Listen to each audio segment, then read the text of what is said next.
Hello everyone, welcome to Race Day Live on supercrosslive.com. We're here for round 11 of the 2016 Monster Energy AMA Supercross and FIM World Championship.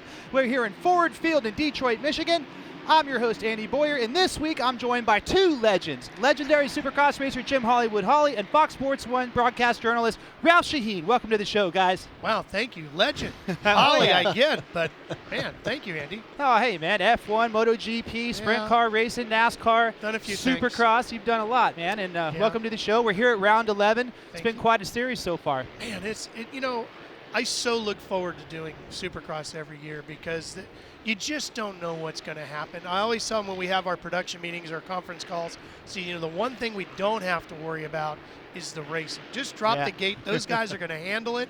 It's everything else that we need to deal with. The racing part of it is always going to be exciting. Right. Yeah, you talk about last weekend, it was really exciting in Toronto, especially with that start. You know, you saw Bogle get up there, and you think, okay, now Anderson has a good start, but those two guys go down. Reed goes down.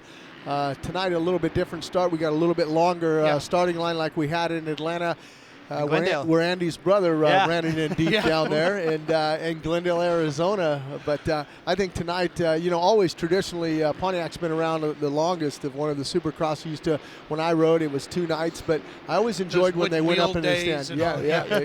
That was before disc brakes and water cooled and all that, 4 strokes. Yeah. Right, well, it's round 4 of the 250 East. Round 3 in Toronto was unbelievable. Let's go ahead and go back and take a look at those highlights. They were awesome.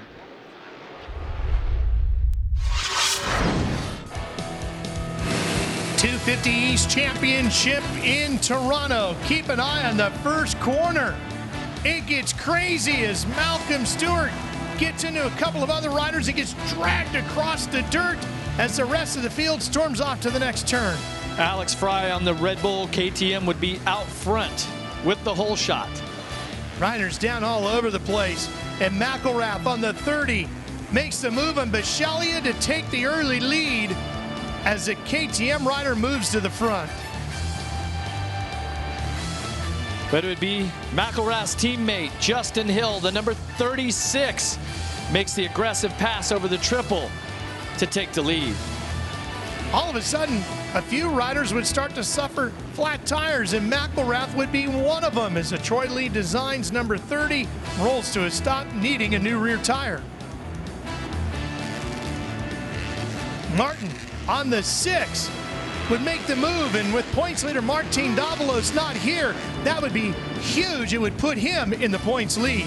Then RJ Hampshire on the Geico Honda has to pull into the mechanics area and get his rear wheel changed because of a flat. KTM had not won a 250 race yet in 2016, but that is taken care of by Hill, who picks up his first victory of the new year and steps up to the top point on the podium in Toronto. So how about that, Ralph? In all the years you've been covering Supercross, how many pit stops have you seen? And we had 2 of them last weekend. Not many, that's for sure. And I was really surprised that Malcolm was able to make 2 pit stops and stay on the lead lap like he was and still come out of the race with some decent points. Sixth place. I mean, I saw a different Malcolm Stewart than I've seen in years past. I see a fire in him, and that all accumulates from all the off-season training and testing. He knows that he wants to try to win this championship, and I mean, to do what he did twice in the pits, to come up and finish second, that was huge. But Ralph, I want to ask you, 3 different winners. It's round 4 here in Ford Field, Detroit. Do we see a 4th? Boy, we sure could. Yeah. We were saying earlier in our production meeting, the 250 East Championship has kind of been a bit of a surprise. We weren't really sure how good it would be. Right. And I think part of that is because we get into the season with the West, and you get so used to seeing that, and those riders, you go, boy, this is really good, this is really good. And then you get to the East, and you're like, we're going to change it up. And we're also afraid to deal with change, but these guys have really delivered. So I wouldn't be surprised to see that. At the same time, because I would tell you it might be Malcolm. Yeah. Right. Because he's left a couple on the table that he could have won. Yeah. At the same time, I think Hill is ready to kind of step forward, and I think he broke through last week. So I wouldn't be surprised whether or not he gets a second one here. Yeah. I could see Hill getting more than one win this year. Right. The thing I see with Malcolm Stewart from years past, it's different this year. He hasn't self-destructed. He's faced it, all kinds of obstacles and a lot of adversity, but he hasn't really thrown in the towel on a race or crashed out of it. He's persevered, so he's 10 points out of the championship, so he still has a legitimate shot. Another guy who we're going to segue to here kind of has a similar situation that Cooper Webb faced in the West. Webb had a mechanical failure and went down 20 points, and he fought his way back. Martin Davalos missed the race last weekend. Team manager Bobby Hewitt said they had family trouble. Misses a race. He's 20 points back, but I don't think he's out. And we actually spoke to Martin Davalos. He's here in Detroit. Here's what Martin had to say. Well, look who's in Detroit. Martin Davalos, welcome back to Supercross. How's things going? Things are going really good. Excited to be here and to race, all these guys.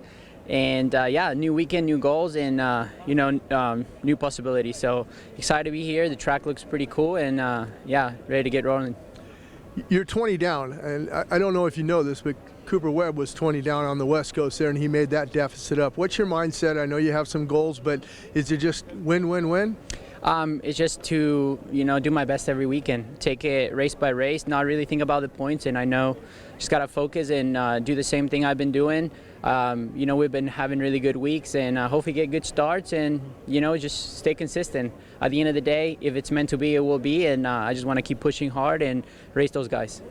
Let me ask you this: I mean, the East Coast is stacked. I mean, this is round 4 already, and we've had 3 different winners. Yeah, definitely. I mean, it's cool to have there's always talented in whatever coast you do, and super excited to be racing these guys. They're going really fast, and I'm ready this weekend in Detroit to give them some good battles. Well, he seems confident, guys. What do you think? Can he do it? I mean, he has to be confident, right? It's a huge hill to climb. Yeah. He's had one mulligan, and it was a really big one. Yeah. He can't afford to do really anything but probably win here tonight. Right. Well, the thing I look at it is, you look at a guy, you have that mulligan like you talk about, you're 20 points down. The only thing you can do is win-win, but here's my thing, it's going to be a hard pill to swallow. If he loses that championship in Las Vegas by like 2 points or 3 points, that's going to affect you after going into the outdoors. You're going to be thinking of that, oh man, if I would have just been able to one more guy or even been at the race, with those family issues he had. That's the pill that's going to be hard. I mean, if you lose by 15 or something like that, it's a little bit easier. But if you lose just by a couple points, I would tell you, Jim, if he loses this championship period, 15, 20, or 100, it's going to be tough because we all thought he was going to win this year. Yeah. We all thought he'd be a title contender. I didn't think he was going to win so quickly out of the box. Right. He came out flying. He looked good. He had a great title run going, arguably the best he's ever had in his long career. And it went away potentially with one weekend. Right. That's so hard to take. Well, let's transition to the 450 class where the same thing can happen, but not very likely with Ryan Dungey reeling off his 26th consecutive podium, breaking Chad Reed's record. He's got a 34-point lead, but the cognizant there is he had a 39-point lead, and Ken Roczen won. He's chipping away at it. There's 7 races to go. Do you guys think Ken Roczen has a chance to get into that lead? And will Ryan Dungey make a mistake? Well, we saw Ryan Dungey make that mistake last weekend. He had second place. He made that little bobble, lost the front end in that sweeping right-hand corner there, but still able to finish up third. Absolutely. Kenny's got a shot at this thing. I mean, if you look at it, you go, okay, I'm 34 points down. I'm going to have a little bit of help. I'm going to have Eli Tomac get up in there. I'm going to have Anderson get up there. I'm going to have to get some more wins. But Dungey is going to have to finish off that podium. Maybe get a 4th, get 18 points, get a 5th, get 16. And he's got to start taking bigger chunks than 3 to 5 points out of it. There's no doubt about that, and that's the problem because Dungey doesn't usually do that. Even when he falls, he doesn't fall far, right? Still got third. Yeah. Last year he was off the podium one time the whole season. He was First 4th, race. right? So, that's the thing about Ryan. Even when he makes a small mistake, it's not usually a big one. But the thing about Supercross, anything can happen. If he does fall, tweaks an ankle or something, that's where you see the big shift. Right. Well, it was a crazy main event last weekend in Toronto. The fireworks began on the whole shot. Let's go back and take a look at those highlights.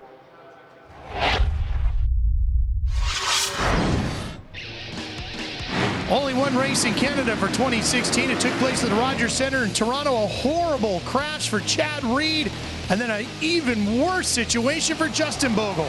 Bogle makes a big mistake with the hole shot, collects Anderson, Pike, Baggett, Hahn, a number of riders.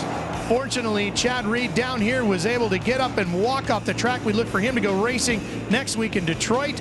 Bogle as well done.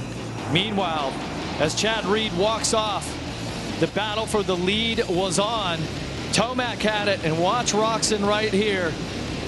Goes to the inside of Tomac, aggressive pass, little tap there.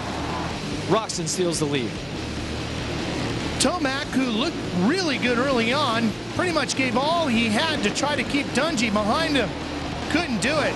The reigning champ pushed past, and Tomac started to drop. Tomac was dropping back. Roczen was pulling away. Dungey was desperately trying to chase him down. Musquin would capitalize on Dungey making a mistake and going down, so that puts Musquin up to second.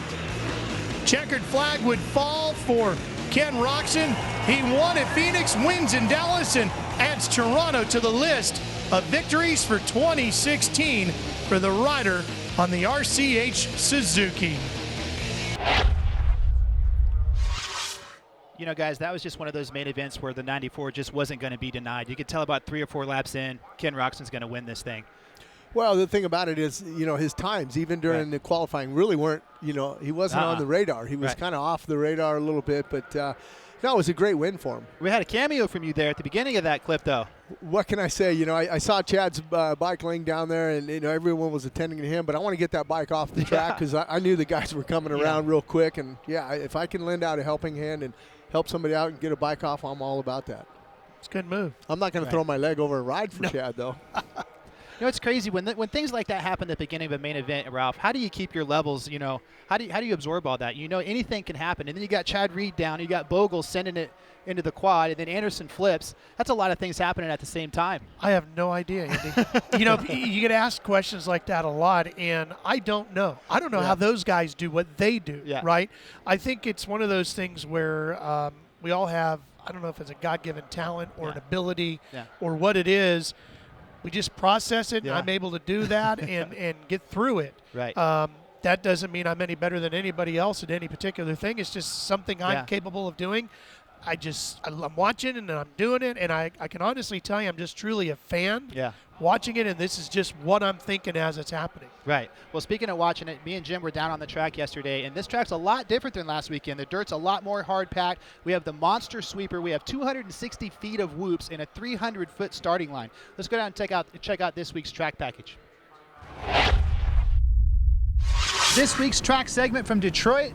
Round 11, Jim Hawley, and this is one heck of a track. Look at that start. Well, you know, that's what I like. I mean, last weekend in Toronto, we had a short starting line. We had a lot of first-turn pileups and a lot of mayhem in that first turn. I think, you know, when you run them down a little deeper, I think the guys have a little bit more respect for the speed when they get into that first turn. So, but I like it because you really get to see the horsepower and whose bikes are pulling what down the straightaway. Right, and no pun intended, but check out the monster sweeper that goes up into the grandstands. After the finish line, they're going straight up, making a tight left, and then rocketing back down and going backwards on the starting line. So it's going to be super high speed, but could be some passing opportunities there too. Well, and we are in Michigan. I remember when I was riding Pontiac, that's a tradition here in Michigan where we always went up in the stands. Traditionally, this was a doubleheader back in the Pontiac days, but we've always been in the stands in Michigan, and I always like when you go up in the stands. I think it adds a different element. You know, it's an off-cambered up there. Where do you see an off-cambered in Supercross? Right. You're going to see it here tonight in Ford Field. Right. And so speaking of Ford Field, it's a lot of floor space here. We got a lot of lanes,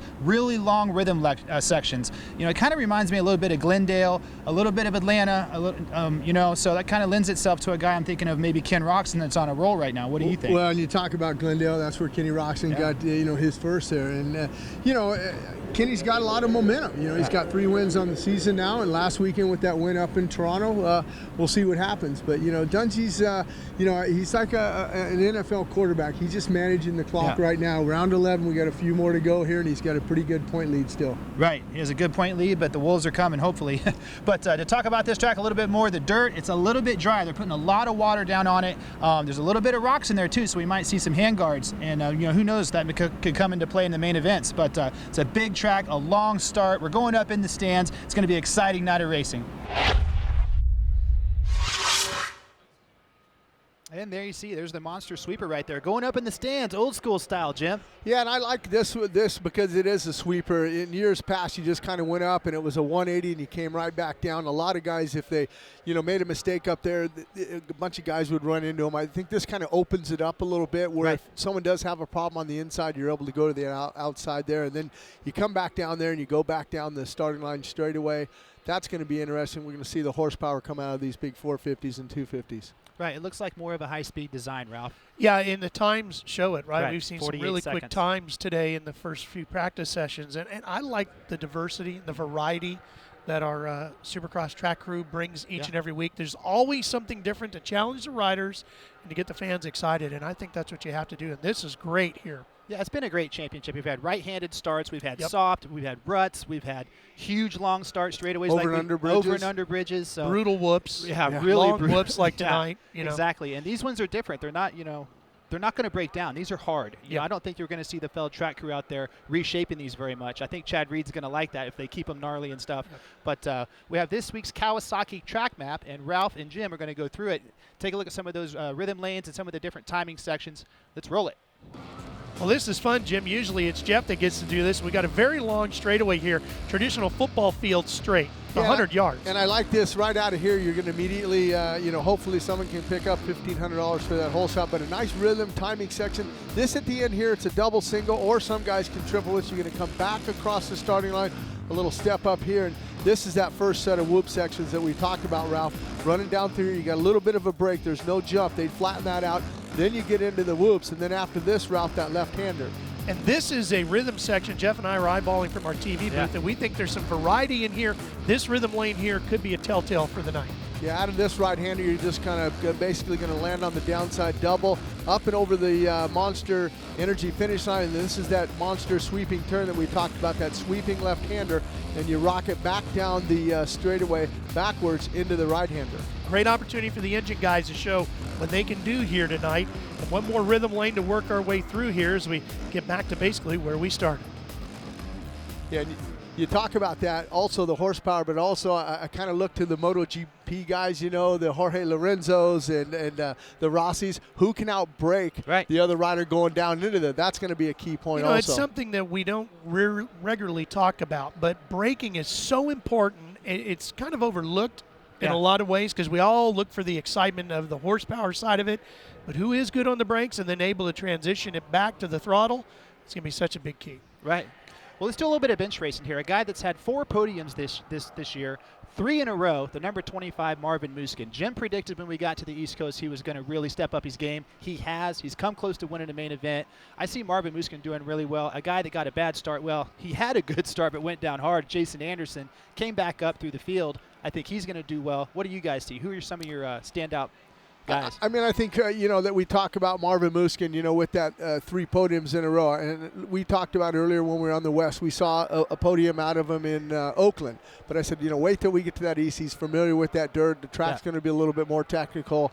I look for Marvin to be up on that podium, but also Jason Anderson to kind of redeem himself because he was so upset that he ran into Bogle, had that problem, and he landed on him because when have we seen Jason Anderson at the start this year? I mean, you got to go back to Anaheim when he won his first. He came from the back of the pack to win that thing. So, and we always tease him all the time because we go back to the Monster Energy Cup. Hey, man, you got a Toyota truck. You got 3 hole shots. Yeah. What happened to the hole shots? And he says, man, I'm just struggling this year. I think Dungey continues to play defense. Why wouldn't you? He's got a great points lead. If the win is there to be taken, he'll certainly go for it. I think Marvin is going to get the win sooner than later. I talked to his mechanic earlier today. He said he doesn't think this dirt is necessarily best for him. And if you remember a year ago here in the 250s, Marvin struggled a little bit. I like the idea of Anderson coming back. We were watching him in the first practice session. He was 13th, jumped to 6th. He's inching his way up to the front. But I think in the next few rounds, Roczen's on a roll. I think he starts clicking a few away. The one that I'm really concerned about or questioning is Eli. What happened? He wins Daytona, then it sounds like they did something with the front suspension in Toronto, and man, they threw the anchor out on the 3. Yeah, well, guys, all this bench racing here has got me thinking Rocky Mountain ATV MC Fantasy segment. This is our first segment. Let's roll it.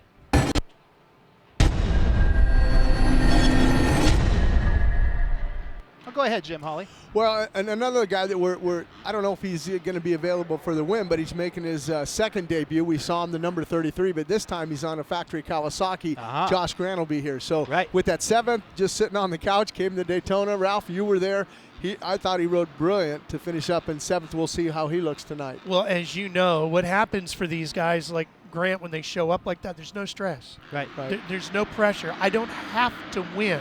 Not in the points. Right. I'm not in the points. I just have to go out and ride. And that's when a rider, an athlete performs best, when all that pressure is off. Right. I think he comes in here for the remainder of the year for Factory Kawasaki knowing that all I've got to do is try to finish these races, get the bike across the line, top 10s, get all the laps in. And with all that off of his shoulder, this is a former Anaheim 1 season opening winner. Right. This guy can get it done. He could be top 10 every round from here on out. Oh, no doubt. I don't doubt that one bit from Josh Grant. And getting back to what you said with Eli, I got a chance to talk to him on the track walk, just kind of without the camera. I asked, hey, man, what are you? In his word, I just blew up. I blew up. I just tightened up. But, Ralph, what you said is they changed the front forks to run in the spring. They got away from the air forks now, and maybe that was something that was bothering me. He wasn't quite used to it. But, Eli just, to finish back, he was at the hunt for the win, and then it fades all the way back to 5th. Right. A guy that I'm thinking about, that he kind of, there we go, there's our top picks right there. That was Ryan Dungey, the top pick, Roczen, Muskin, Tomac, Seeley. We don't see Anderson there. That's tough. We also don't see, do we see Cole Seeley on there? Yeah, 5th. Cole Seeley in 5th. And then the wild card, Alessi in 800. But it's been fun all year long. A Toyota Tacoma is up for grabs here for the RM Fantasy SX series. And remember the points last week? The points between the top 4 are tied. So there we go. Let's see. After the results of Toronto, there's our still pretty close. Real close within the top 3 right there. So you got some smart folks out there. Yeah.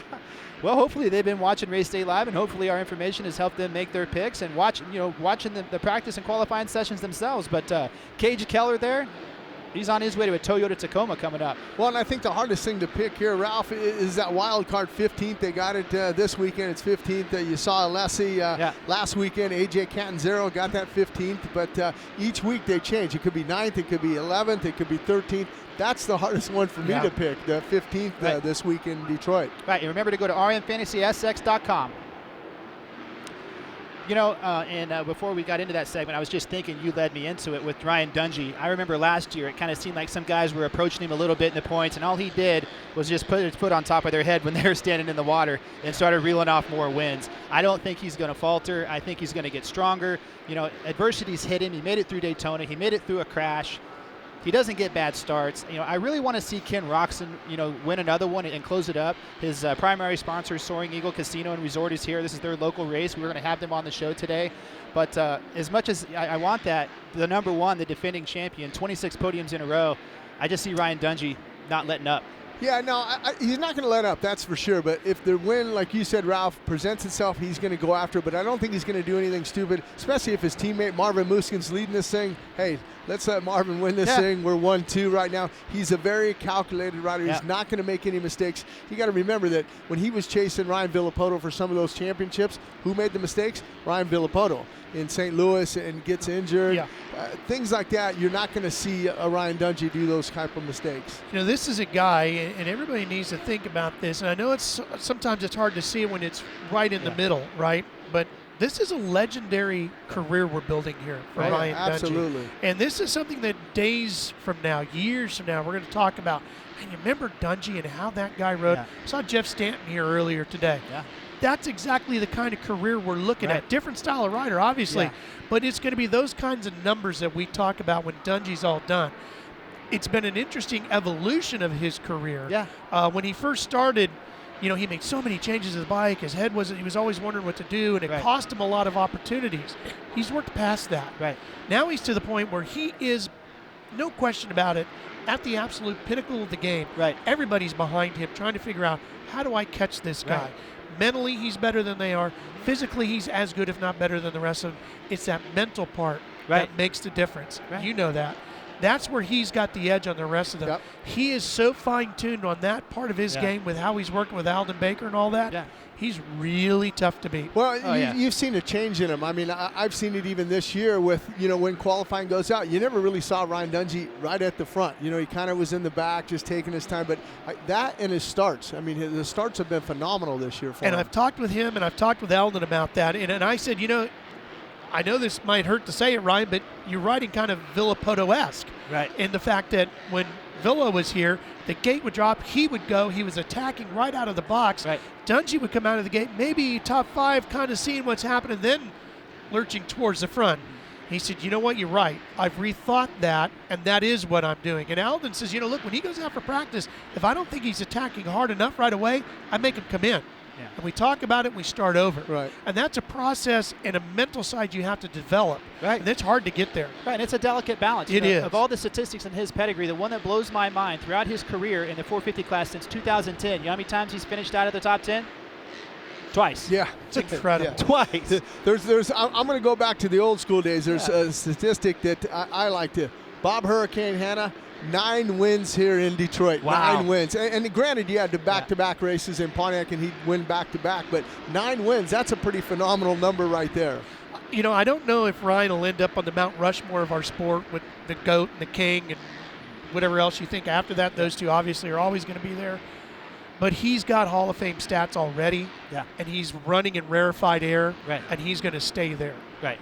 It's just how far up that list he goes. Well, Ralph, you got some Hall of Fame stats yourself. Oh, it's been thanks, a pleasure pal. to have you on I Race appreciate Day it. Thanks Live. coming on, man. Yeah. Good luck with your show tonight on Fox Sports 2. Yeah, FS2 Yep. at 7 o'clock Eastern. And don't forget, if you don't get to see it live tonight, it The re-air. re-airs tomorrow on FS1. If you busted your bracket already and you're done watching college hoops, tune in for a little Supercross FS1, 4 o'clock Eastern for the re-air tomorrow. That's right. Thank you, Ralph. Okay, guys. We'll be right back.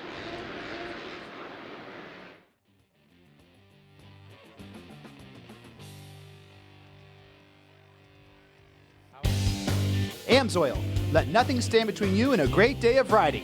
Protect your weekend. Choose AMSOIL synthetic lubricants for your bike and your truck. DC Shoes is proud to be the official footwear sponsor of 2016 Monster Energy Supercross. DC, defying convention since 1994. Check out our latest products at journeys.com. Motorcycle Mechanics Institute wants to give you a 2016 Kawasaki Teryx 4LE side-by-side. Go to www.winthatride.com to enter for your chance to win. Oakley is proud to be the official eyewear sponsor of Monster Energy Supercross. Follow us at Oakley Motorsports and at Oakley on Instagram and Twitter. Sponsored by Yamaha. From world-leading motocross, supersport, and cruiser motorcycles to ATVs, side-by-sides, generators, and more, Yamaha revs your heart.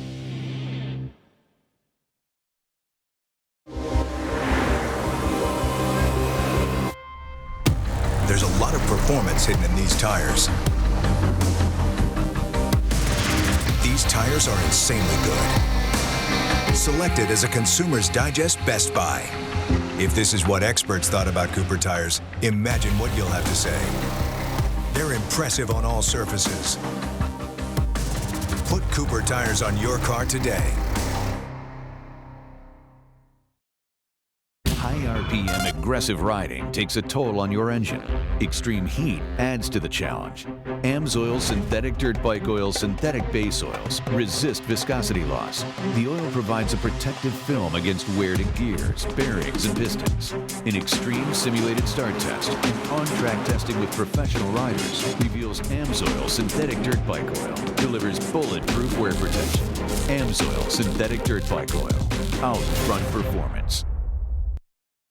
Motorcycle Mechanics Institute invites you to text SX to 82257. Enter for your chance to win this 2016 Kawasaki Teryx 4LE. Again, text SX to 82257 for your chance to win this 2016 Kawasaki Teryx 4LE.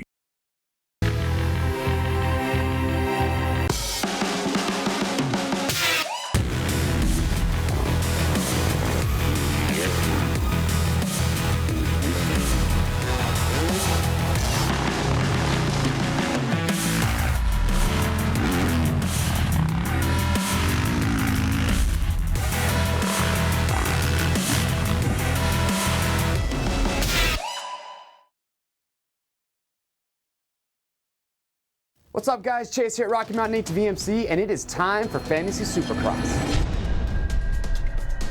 If you played Fantasy Supercross last year, the gameplay for this year is going to feel very similar. However, we have made some big changes to scoring that we think you guys are going to love. For 2016, we'll be giving away over $100,000 in prizes. Our grand prize will be the all-new 2016 Toyota Tacoma. We also have a brand new Race Prep KX450F and a KX250F for our first and second place winners. We have got a ton of other prizes that we're going to be giving away as well. We've also got weekly prizes for our top 10 winners, so if you get a late start to the season, it's not a big deal. You will still have plenty of chances to win. To start playing, simply go to www.rmfantasysx.com and create an account. RM Fantasy SX is fun, it is easy to play, and it makes Monster Energy Supercross even more exciting, so make sure you sign up and start today.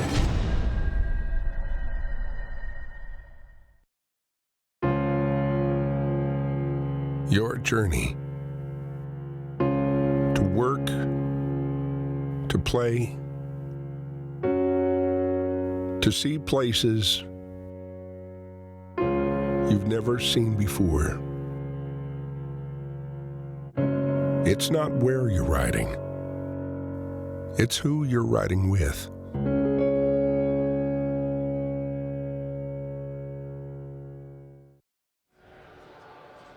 Welcome back to Forward Field in Detroit, Michigan. It is round 11 of the 2016 Monster Energy AMA Supercross and FIM World Championship. I'm Andy Boyer. Beside me is Jim Hawley. We're having a good time here on Race Day Live. I want to thank everybody for tuning in, especially all of our international viewers from all over the world. Thank you for joining in. And remember, if you guys have questions and stuff, we have answers every week. You know, remember to hashtag AskRDL on Twitter, and we'll answer your questions later on in the show.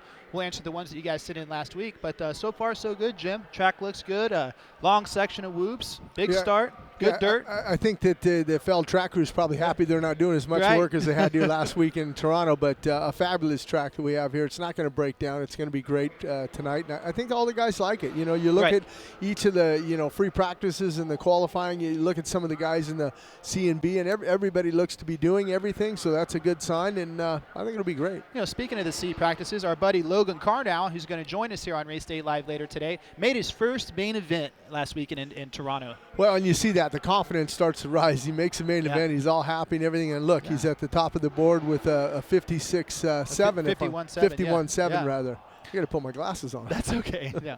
You know, but all the bench racing in our first Rocky Mountain ATV fantasy segment, a name that we haven't brought up yet, a name that I thought was going to win last weekend was Trey Canard. He was the fastest in qualifying. He won his heat race. I was able to speak to him a little bit before his heat race, and he was in deep thought. And I was like, you know, man, hey, starting gate to the first turn, that's all you got to do. And he pulled the whole shot in that heat race and beat Ryan Dungey.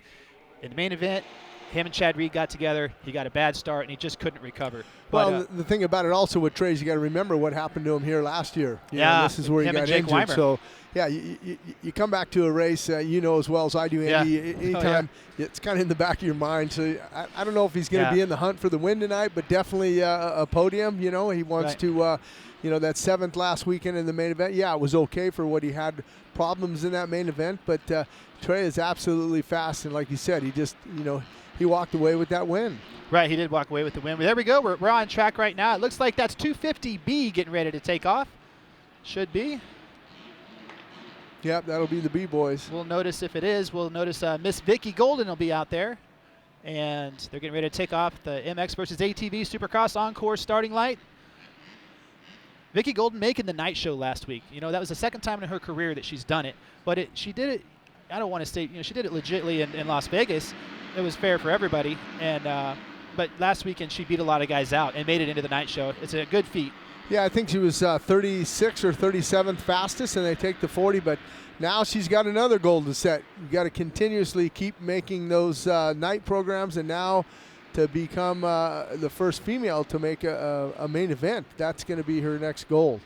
Absolutely. Quick correction here. This is the 250C group out there. Sorry, guys. But 250C is on track right now. They're making their way through the longest swoop section of the series.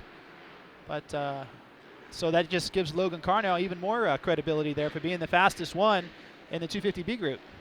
Yeah, no, absolutely.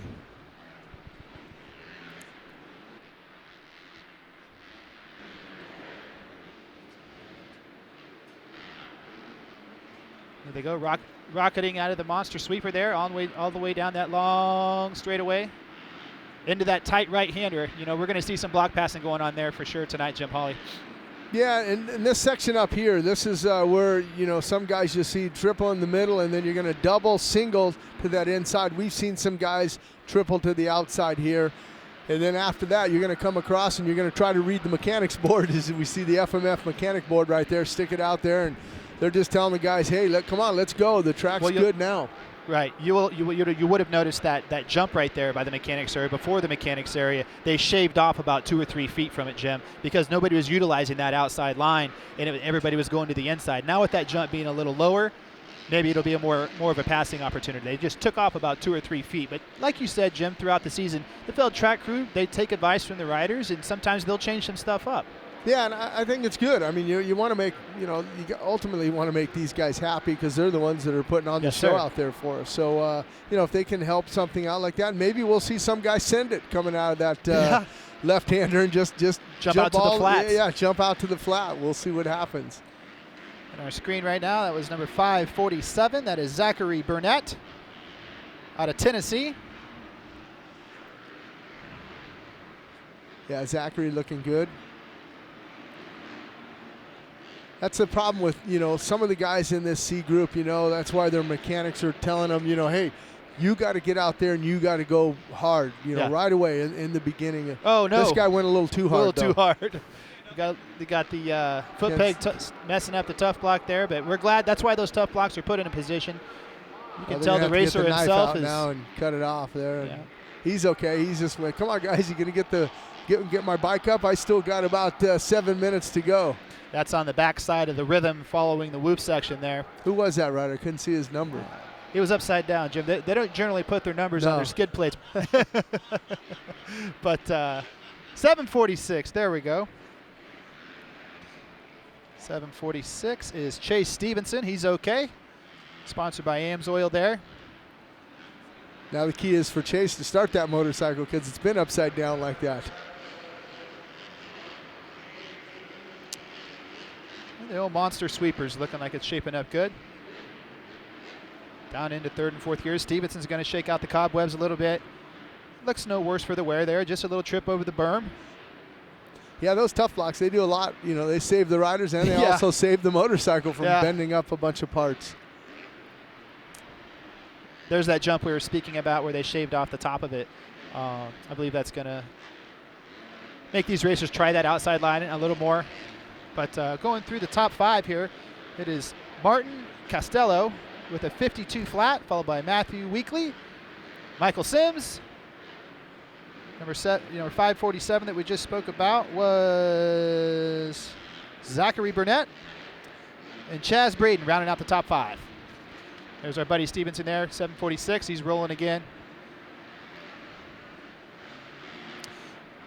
There's those whoops that we talked about, that little bit of a break right there. They had a jump on the track map right there, but they opted to just, knock it down and make it flat, give these guys a little bit of a break. You got about 6 whoops, and then you got that break, and then you follow up with another set of, it looks like, 12 or so after that. We're getting a good look at it from here. And that rhythm section following it, it looks like the fastest line is to go triple to the landing of the tabletop and then triple out. Do you think we'll see anybody on a 450 maybe jump 4 out of the corner? Or try something different there? Yeah, I mean, I don't know. It's that risk versus the reward. I don't know. But something interesting last weekend in Toronto, though, we saw Anderson on lap 7. He did that quad in that section. After the starting line? Yeah. 3-4. Yep. Right. So in the middle of the race. I mean, it's feasible. I mean, you can do it. But I think he was just a little bit more upset at himself that he was in the back of the pack after getting tangled up with Bogle after the start, that he just said, look, I'm just going to try it and see what happens. Why not? Yeah. Go for it. Send it. 593 still up at the top there, Martin rather. Martin Costello, Costello, a 52.0, not bad for him. Zachary Bishop there, a 53.3, not bad times.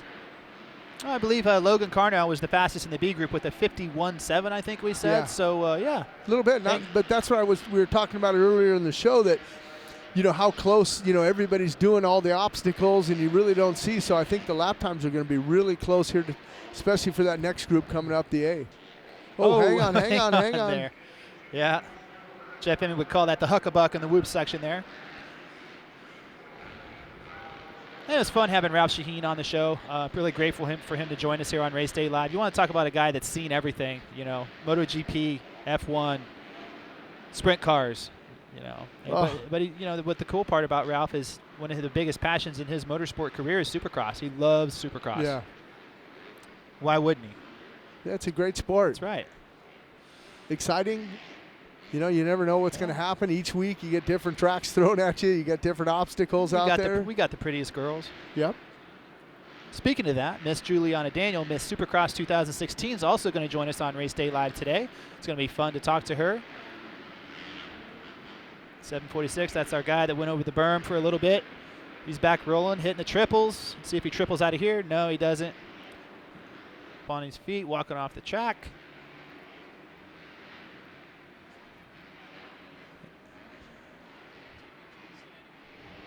.385. I'm trying to look at the number here and see if he's on our That might have been screen. Matthew Weekly, 885. Was that 885, Yeah. Matthew?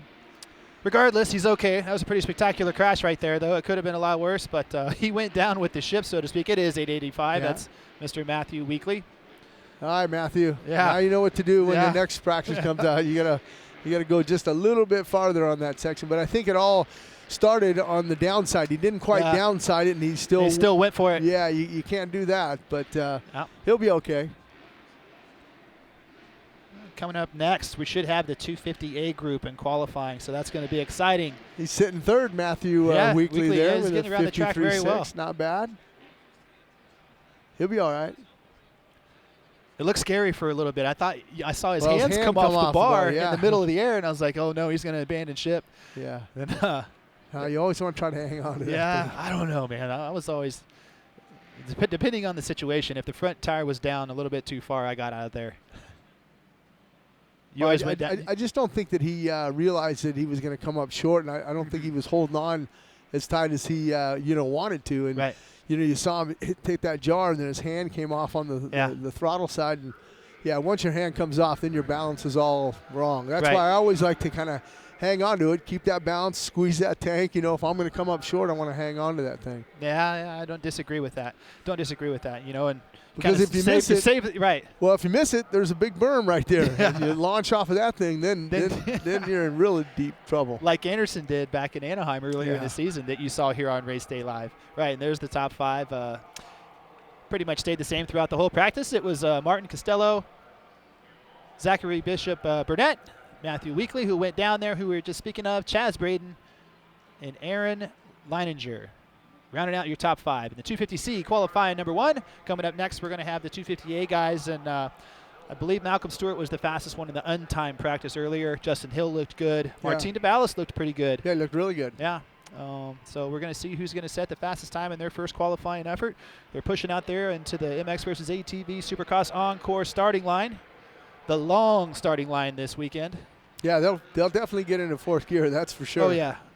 Yeah, we're going to see who has the horsepower here in Detroit Motor City or Detroit Rock City, whichever way you want to call it. I'm going Motor City. Yeah? We're going to see Motor tonight down that starting line. No rock and roll? Nah, I'm going to go Motor. You're right. Look at that starting line, Jim. That's a long one right there. Really reminds me almost deja vu style of Atlanta. Very reminiscent. There's the series point leader right there, Jeremy Martin. Yeah, He's warming got a up a 2-point little lead. bit. Just kind of getting the shoulders loose and everything. He's going to get ready for a start. You know, Jim, when he was interviewed by Ashley Phillips last weekend, I was kind of, there they go, then they're off. But somebody referred to him as not being a Supercross specialist, and he kind of took offense to that. He's like, hey, I'm leading the points. I just won Daytona. I can ride Supercross, and I think he can. Yeah, I think his mindset now is to try to get this championship and wrap that up, because we hear rumors that he's jumping to a 450 next year. Right. Under possibly a different color of motorcycle. As Shane McElrath jumps out there to lead these guys around, he's followed by, I believe that's Starling. Yeah, I felt bad for him last week coming in and having to change that tire. McElrath finally got the start he needed, and he was going for it.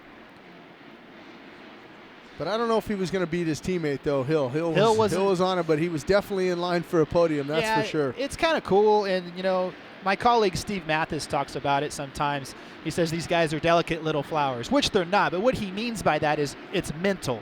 And you can tell on track walk who's going to have a good day. Yep. Who's ready, who's got their shoulders back, who's ready to attack, and who's ready to get a good start. And you know, Justin Hill was ready last weekend. There's Alexander Fry right there. And he was ready last weekend. I saw you do the interview with him down on the track walk. And something interesting I noticed, he got fourth, but he realized that, hey, I had a little bit of help. I still got work to do. He knows that a lot of guys went down. A lot of guys had problems, but a fourth, great for the rookie. Hang on to it, Alexander. Right. You're exactly right, Jim Holly. He needs a little bit more confidence, but hey, running top 5 in the 250 Eastern Divisional Supercross class, that'll give you some confidence. He's on a good bike. There's Jeremy Martin. Watch how hard he'll take it into the corner.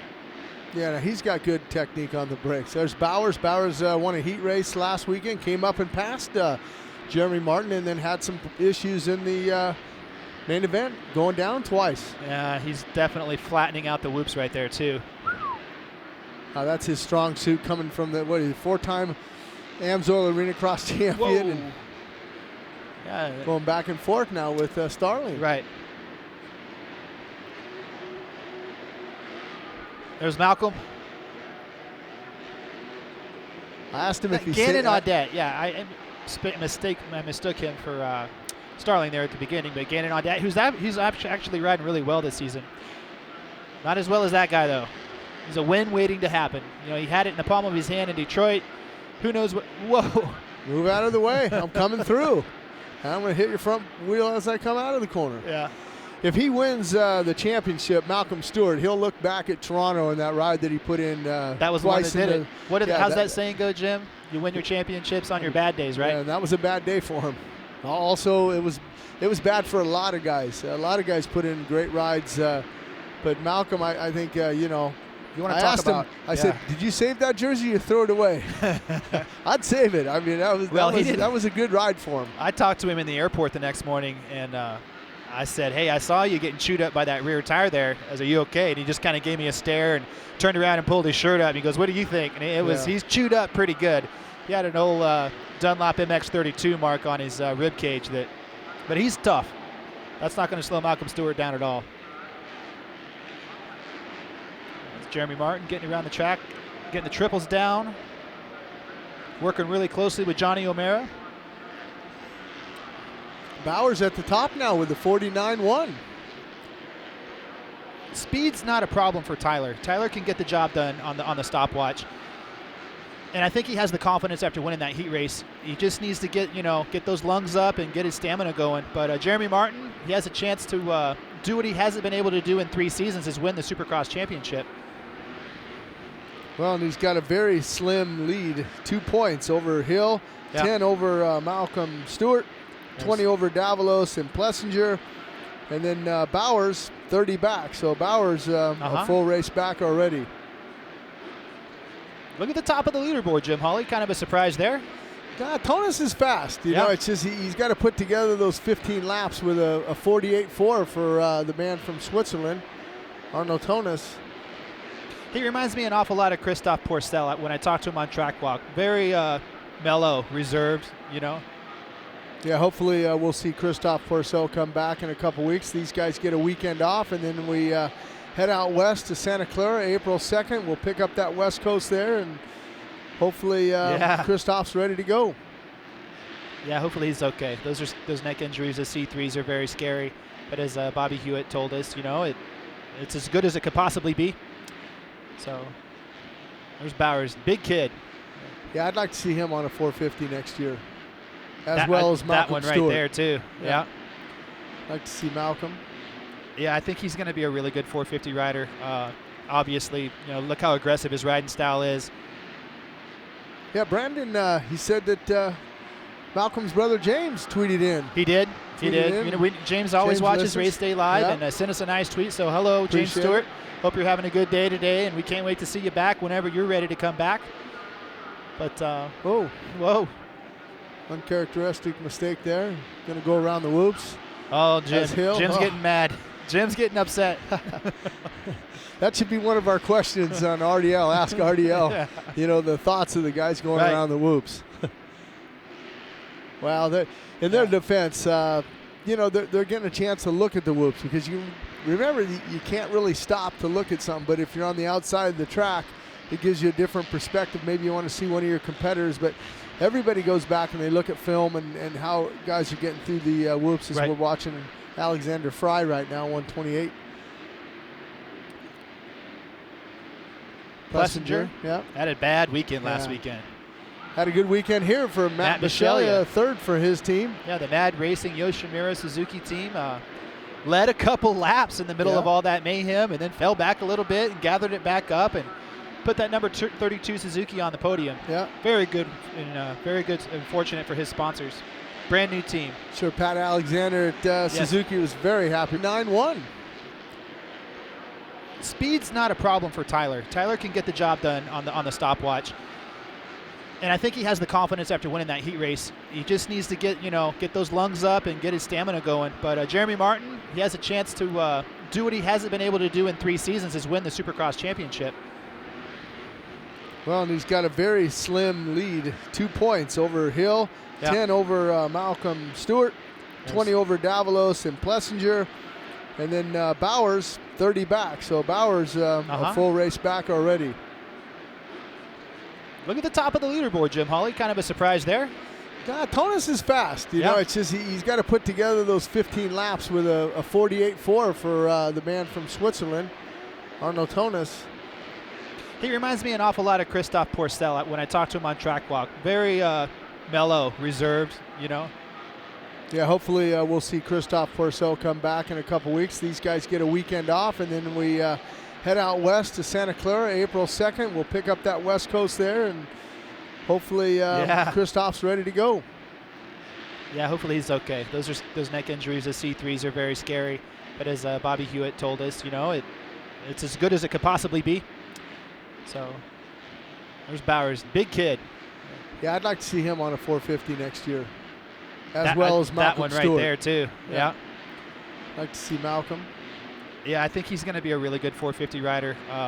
Obviously, you know, look how aggressive his riding style is. Yeah, Brandon, he said that Malcolm's brother James tweeted in. He did. He did. You know, James always watches listens. Race Day Live and sent us a nice tweet. So hello, James Appreciate Stewart. it.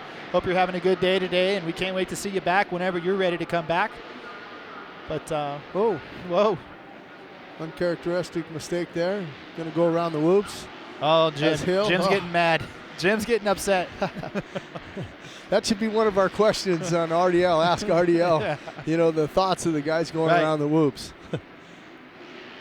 Well, in their defense, you know, they're getting a chance to look at the whoops because you remember you can't really stop to look at something. But if you're on the outside of the track, it gives you a different perspective. Maybe you want to see one of your competitors, but everybody goes back and they look at film and how guys are getting through the whoops as we're watching Alexander Fry right now, 128.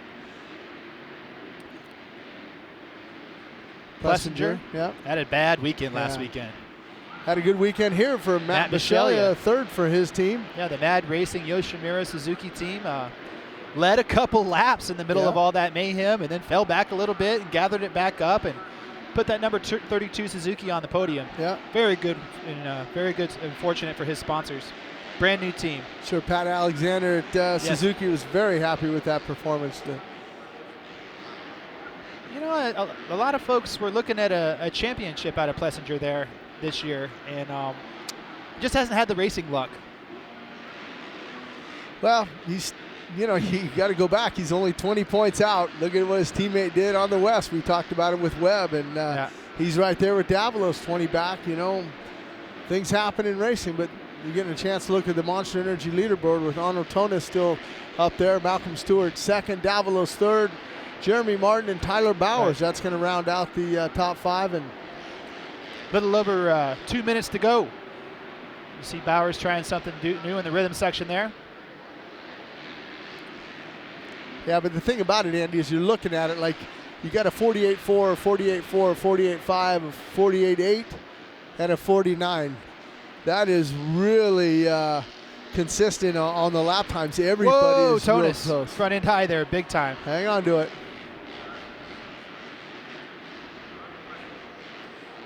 He gathers it back up, and you know, you always get that. There's Benny Bloss. He's had a really good season so far. Finished pretty good last weekend. Had an opportunity to get on the podium and went down, but Benny Bloss, the 2015 AMA Loretta Lynn Horizon Award winner.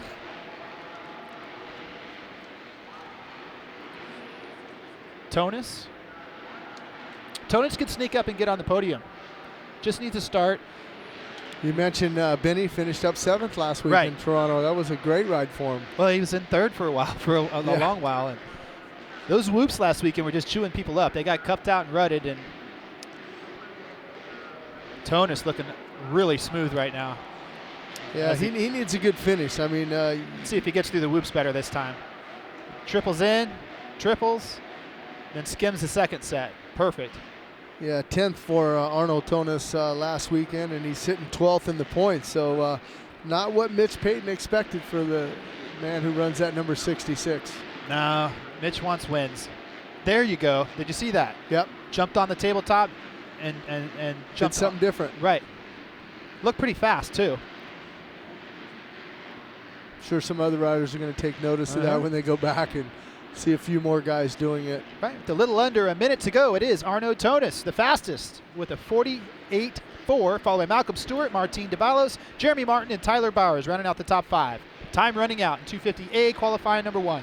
Malcolm talking to his mechanic, coming in there, maybe making a little change, going to wait. Maybe put in one more lap. Asking, where's he faster than me at? Well, a lot of times a mechanic, you know, you got to remember the team managers are in the tower. They'll radio to the mechanic and say, hey, pull the rider in, because this is what they're doing in this section here. And that section you talked about where you saw Arnold Tonis do something different, they might have said, hey, try that out there and see if that works for you. Right. Well, he's had a few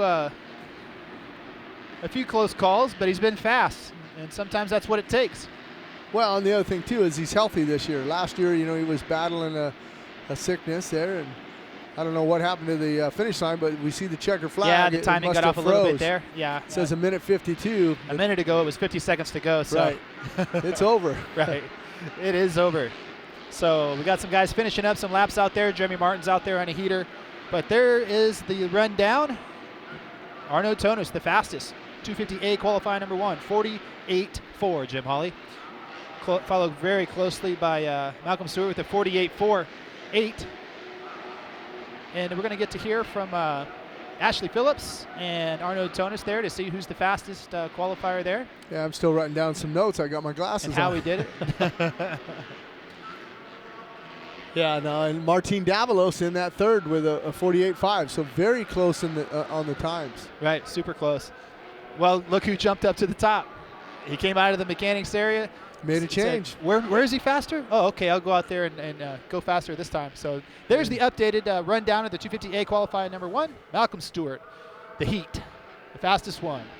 Followed by Arno Tonis, Martin Davalos, Jeremy Martin, and Tyler Bowers. Rounding out the top 10, Justin Hill 6th, Aaron Plessinger 7th, Shane McElrath 8th, Cedric Saboris 9th, Benny Bloss rounding out the top 10, and we're waiting to go down to the podium with Miss Ashley Phillips here before too long, but it's a pretty good qualifying session there. And once again, for the most part, everybody kept it on 2 wheels. Yeah, and I think that, you know, possibly we could see, you know, Malcolm get his first win here in 2016 and the 4th different winner on that East Coast, which would be pretty cool. You know, and what's going to help him along the way and what he's been getting good starts all season. You know, and for a bigger guy, you know, the word on the street of those Hondas are really fast, especially in the 250 class. Christian Craig commented on that out in the West. But there we go, Miss Ashley Phillips with Malcolm Stewart.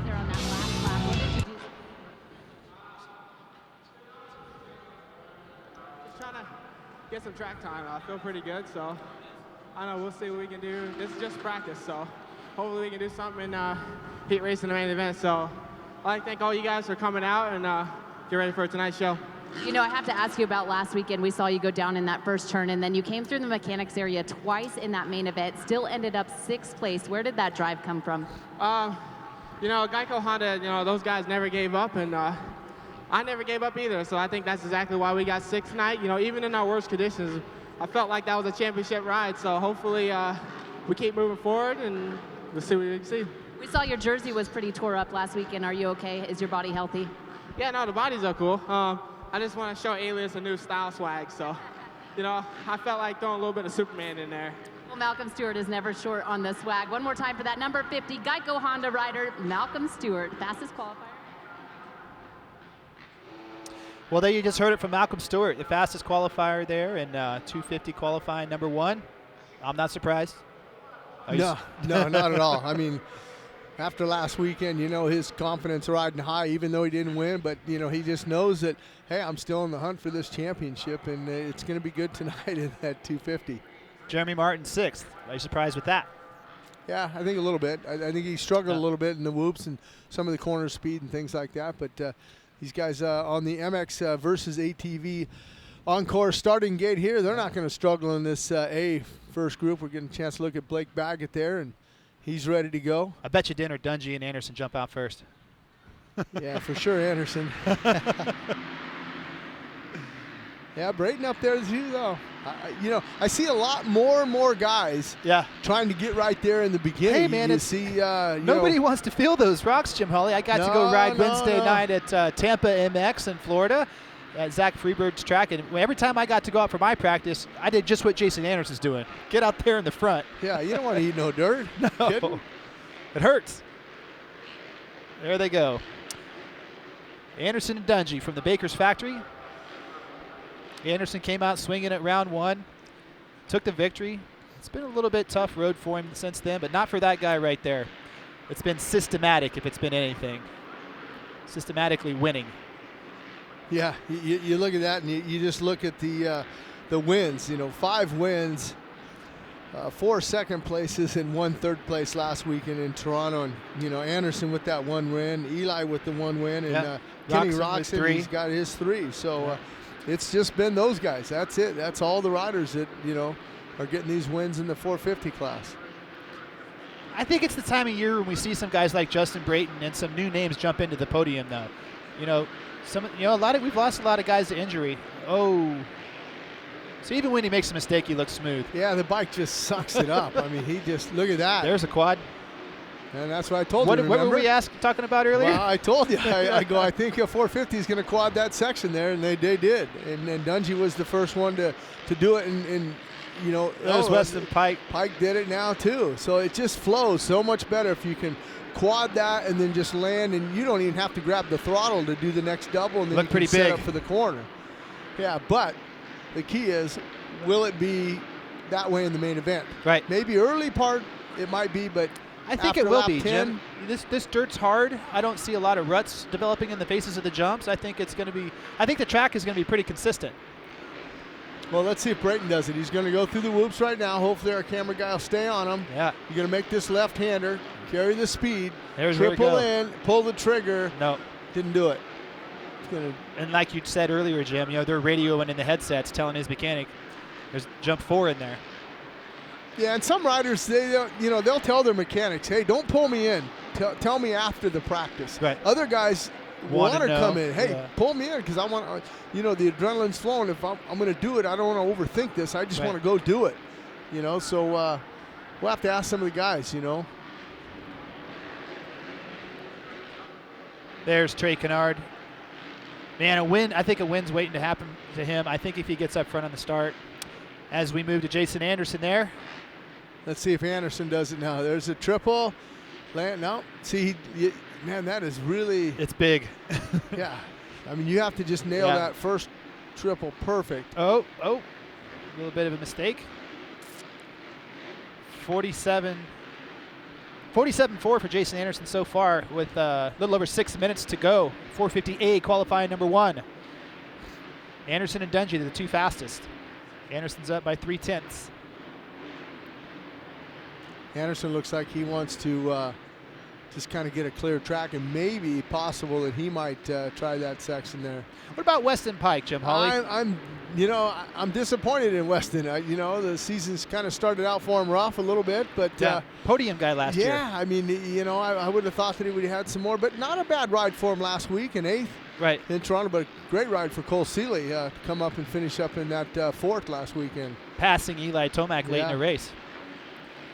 And Cole Seeley, a third here last year. Oh, hang man, on to Cole. He's all right. I think he's okay. Get back up. Yeah. That's that quad we were just talking about. about. He's going to have a seat on the tough block there. Yeah, he'll be all right, though. He's a tough kid. Boy. That, man, we got Roczen down. You know, what we were just talking about how everybody's keeping it on two wheels, and the 458 guys come out. Well, they're pushing the envelope. Let's see if Cole's okay. I think he's okay. But I don't think the number 14 HRC Honda is okay. The subframe's completely smashed sideways. He'll be done for this qualifying session. Kenny's just trying to get back on the track. Yeah, especially what do we got left in the time? 5 minutes or so? 5:23, yeah. Wow. Well, let's see if Anderson pulls the trigger this time and does it. You know, as a rider, when you're out there, you see that guy's crashing a lot. You go, wow, maybe I shouldn't try it this one, but we'll see if he can come around here. Here it is, the triple. There he goes, and he's going to do it. Perfect. Yeah. Anderson got that section Made it down. look easy. See a manual in that section there. I think that's the fast way. Just drive that thing into it. Let's see if his time comes up.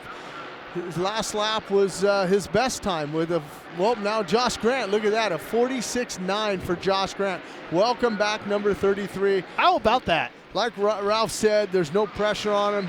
That's when you ride your best. And we just saw Josh Grant turn in his fastest lap at a 47.6. Anderson with a 47.1. And Dungey with a 47.4. There's only a few people in the world, Jim Hawley, that can come off the couch and come to Monster Energy Supercross, get on a factory bike and say, yeah, I'll put it on top. He's one of them. Yep. Christophe Porcel, another one. Porcel's another one. Exactly. Wait until he comes back. He'll be on. Christophe, he's always likes to do it in the last practice and the last lap. Right in the last minute. But it's been an adventurous, eventful 450 Group A qualifying number 1 here so far in Detroit and Ford Field. You see Kenny, he's trying to straighten out his motorcycle. Yeah. Look, hey, kick the wheel again. Come on, Oscar. Still not lined up. That man right there, number 33 in the Monster Energy Kawasaki. Yeah, don't change nothing. Well, I just set fast time, but Eli Tomac now goes to the top. So Team Green 1 and 2, followed by Justin Bogle in 3rd, Jason Anderson 4th, Ryan Dungey in 5th. Going through the top 10, Roczen 6th, Muskin 7th, Canard 8th, Weston Pike 9th, Cole Seeley. Well, looking at Trey, looking good. I think he's on a heater right now. Let's see if he gets through the whoops cleanly. He's going to make that left-hander. You're going to come out of there. Not going to triple that. Double single there. Want that lap. Right. Something, one small half-inch of traction can cost you, your whole lap. The rear tire slips out of that rut. Your weight distribution's not where it needs to be. And well, let's see if he jumps on another heater. Looks like he's got a good clean track ahead of him now. He's just got lots of speed ahead of him. Let's see if he can remount. What a corner. Yeah, he's on another heater again. Once again, what we talked about last week with Trey Canard, it is a contract year. So heats and wins. That's it, period. Wins. Main event wins. We get an update on Cole Seeley. Did he get back out there again? No, his bike was destroyed. Oh, okay. Yeah, his subframe was. All right, here you go. This is Canard where he made that mistake. He didn't make that mistake now. He's tripling. Yeah, there he goes for the quad. Nice he got smooth. it. All right, he's on a heater. Let's see. Wow, look at him dragging that right foot there. Let's see. He comes across the finish line there. That's a good lap. Trey Canard. Wow. Still sitting down at a 47.6 now for him, still 8th. Well, there's our fastest guy, Eli Tomac. And like we said in our track segment, I think number 3 is going to be, he'll be back. He'll be back on the podium. There's Dungey now making some changes. Carlos, the MMI grad there. I think number 3 is going to have a good night. Quick history.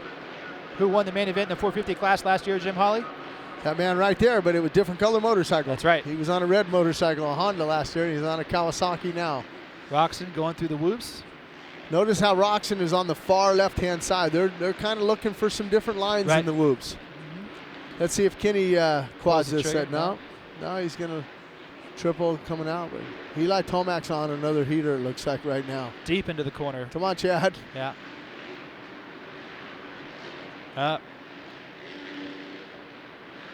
Nah, he backed it down.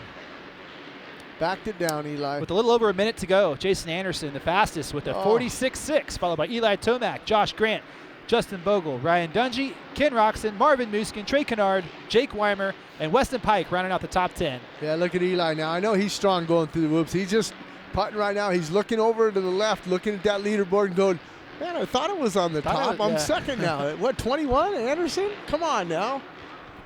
Anderson just 47.6. Tomac a 46.7 and a 46.9 for Josh Grant. All 46s for the top 4. Just mere tenths and hundredths of a second separating these guys. Haven't really seen a super good lap out of Marvin yet. No, Marvin's sitting down in 7th. Yeah, with time running out.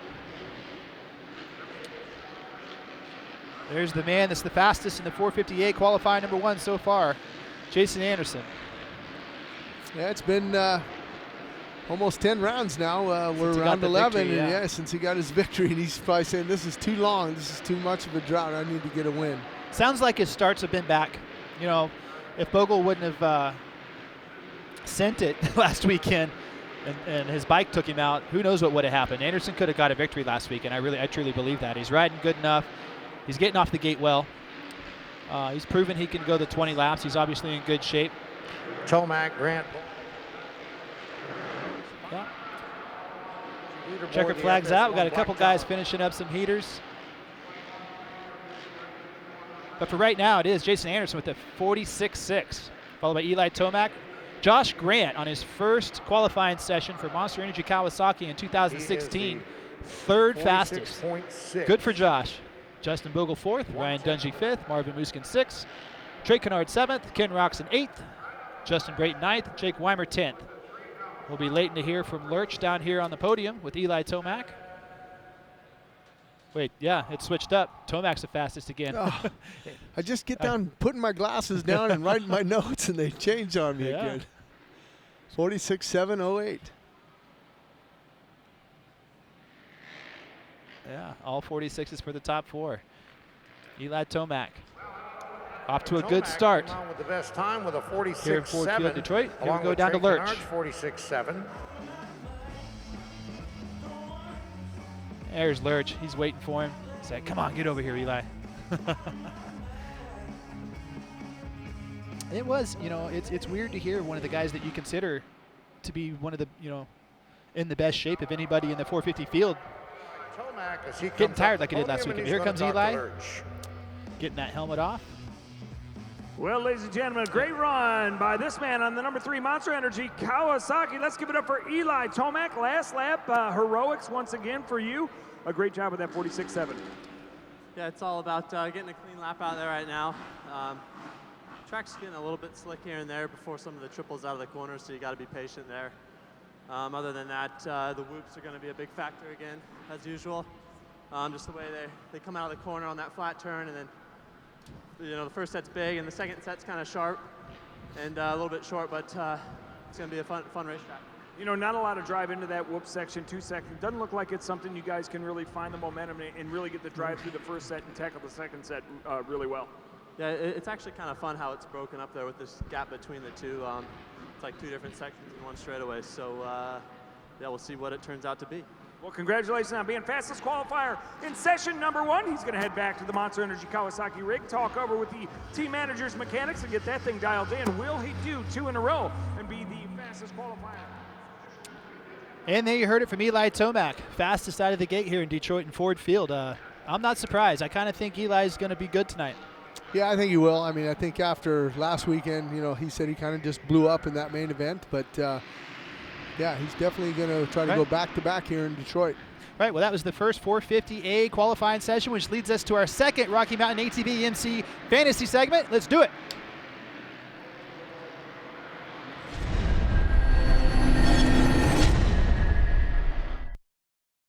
You know, for my podium, I'm going to stick with the Dunge.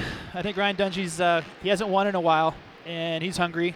It wasn't typical Dungey, you know, 5th out there, not the fastest, but looks good, has all the rhythm lanes down. Ryan Dungey, Eli Tomac and him are going to have a good battle tonight, and I think Jason Anderson's going to be the 3rd spot. 15th, my wild card. let's go with the guy that finished 15th last weekend, AJ Catanzaro. I know he wants more, but that's a legitimate spot in the 450 class. What do you got, Jim Hawley? Well, you can see here that a lot of people are going with you, Andy, like you said, but they're leaving off Eli Tomac off of that podium. I think that Marvin Muskin in that third, I think, I don't know if he's going to get a podium. He just doesn't. Seeley, I don't know about that fifth, depending on how he feels after his crash. But for me, I think I'm going to put Eli Tomac in that first, and I think second, I think it might be Anderson, and then I think Dungey, he's going to get another third, I think. I don't think he'll push it. I remember last year, him and Eli were battling, and Eli just went away. He said, look, hey, it's too late in the season. Yeah. I don't want to, I'm okay with that. And I think for 15th, I like that AJ Catanzaro. That's nice. I like Alessi. They're picking Alessi.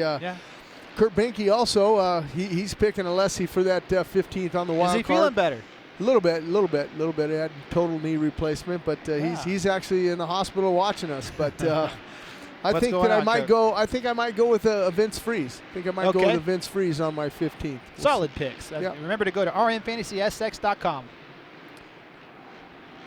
So we got a lot of good guests coming up. We have Miss Supercross Juliana Daniel. We have local boy Nick Way. We have Josh Hill and Logan Carell as guests coming up. A lot of big segments. We have a lot of fun here on Race Day Live. Stay tuned.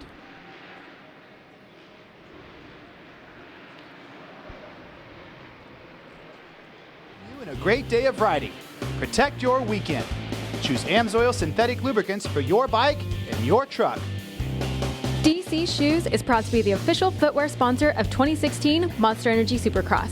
DC, defying convention since 1994. Check out our latest products at journeys.com. Motorcycle Mechanics Institute wants to give you a 2016 Kawasaki Teryx 4LE side-by-side. Go to www.winthatride.com to enter for your chance to win. Oakley is proud to be the official eyewear sponsor of Monster Energy Supercross. Follow us at Oakley Motorsports and at Oakley on Instagram and Twitter. Sponsored by Yamaha. From world-leading motocross, supersport, and cruiser motorcycles to ATVs, side-by-sides, generators, and more, Yamaha revs your heart.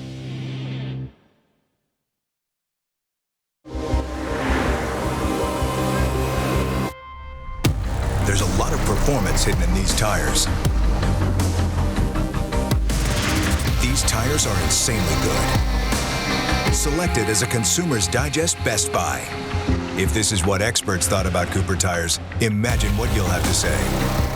They're impressive on all surfaces. Put Cooper tires on your car today. Consistent clutch feel is vital to effective starts or to confidently maneuver around obstacles on the trail.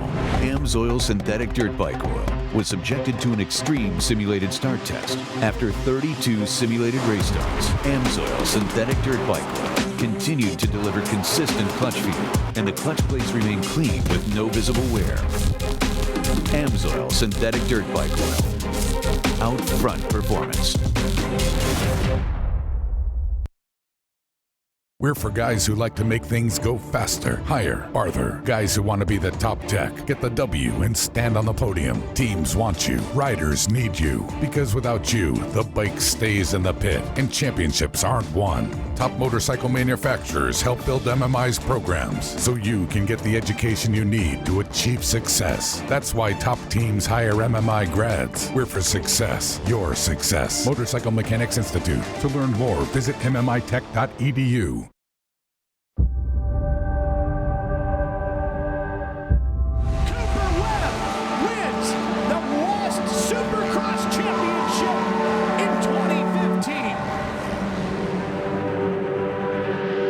I just woke up one day and it clicked, and I'm like, I'm not just going to be someone that rode a dirt bike and that tried. I'm going to become the best. To be the best, it takes sacrifice, it takes a dream and a drive. Striving to be the best, it's super critical to have a strong team behind you and a strong motorcycle. Being the best is everything, you know, that's what you want. It's where you want to be. It all just comes down to how much passion you have for the sport. Bike is everything to be the best. never give up. Chase your dream, and if you work hard now and you sacrifice and you do what you're supposed to do, you can live the rest of your life as a champion.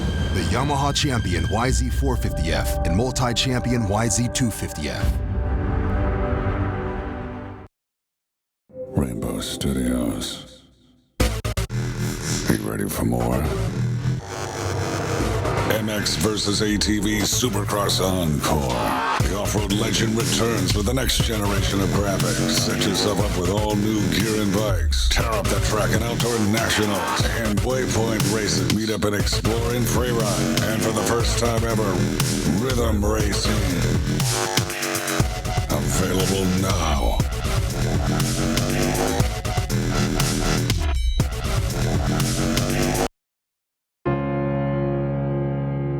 Your journey to work, to play, to see places you've never seen before.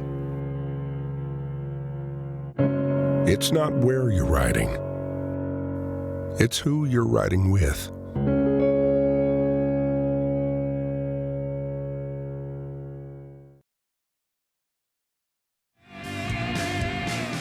Welcome back to Ford Field in Detroit, Michigan. It is round 11 in the 2016 Monster Energy AMA Supercross and FIM World Championship.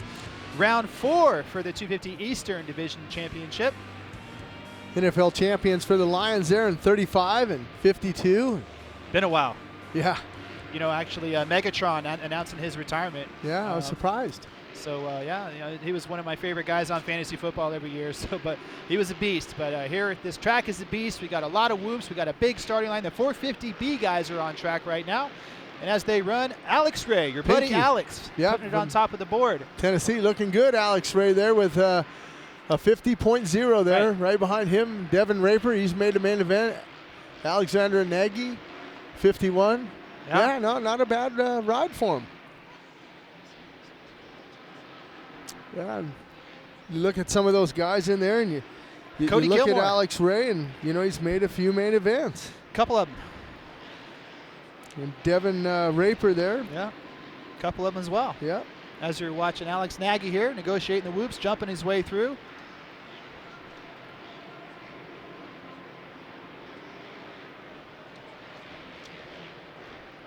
Yep. 509, Alex Nagy.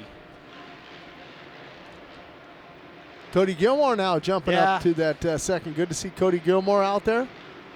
Yeah, there's Alex Ray right there, who's the fastest so far. Cody Gilmore's been a little sick the last couple weeks, and he told me flat out last week, just not feeling it, not feeling good at all.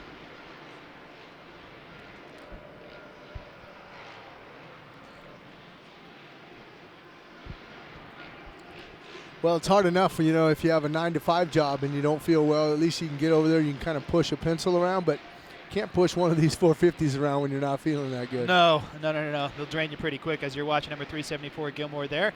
But coming on headset right now is the guys over there trying to watch a little practice. But hey, Nick Way, welcome to Race Day Live. We got 3 monitors here set up for you, so maybe you should get some hotlines going. Oh, I see that. You guys are pretty dialed. No wonder you guys are so smart. Yeah, we got lap times and everything. There we go. We got split screen going on. Nick, you were just on the track. Tell us how it is. It looks like it's a little slick out there and pretty hard pack. Yeah, it's pretty slippery. There's some of the rhythms are pretty sharp too. Yeah. There's a big, I guess, single that's available down this rhythm lane that's pretty tricky. And then we were calling that the quad. Is that a quad? Yeah, we'll call it a quad. There's really yeah. not 4 jumps there, but we'll call it a quad. And then there's the other rhythm there. You go 3-3-2. It's everything's pretty sharp, and it doesn't have a lot of traction exiting the corner. So it's definitely those spots they'll get you, but everything else pretty mellow. Well, you talk about sharp, Nick Way. You looked pretty sharp last weekend in your debut in the 450 out of coming off of the couch there. You finished up 14th. Not a bad. Were you happy with that? Yeah, I mean, I knew that. I had been riding a fair bit in the off season, but then it's probably been a month or 2 since I had really been riding super steady. But I've been riding my mountain bike a lot because it's fun for me, and the opportunity came up, and I'm like, you know what, that sounds like a good time. Let's get out there. Yeah, you know, I remember when the Instagram post came out last year, and the way it was worded, I was like, I don't think this guy's done yet, man. No way. Still got the speed, still having a good time.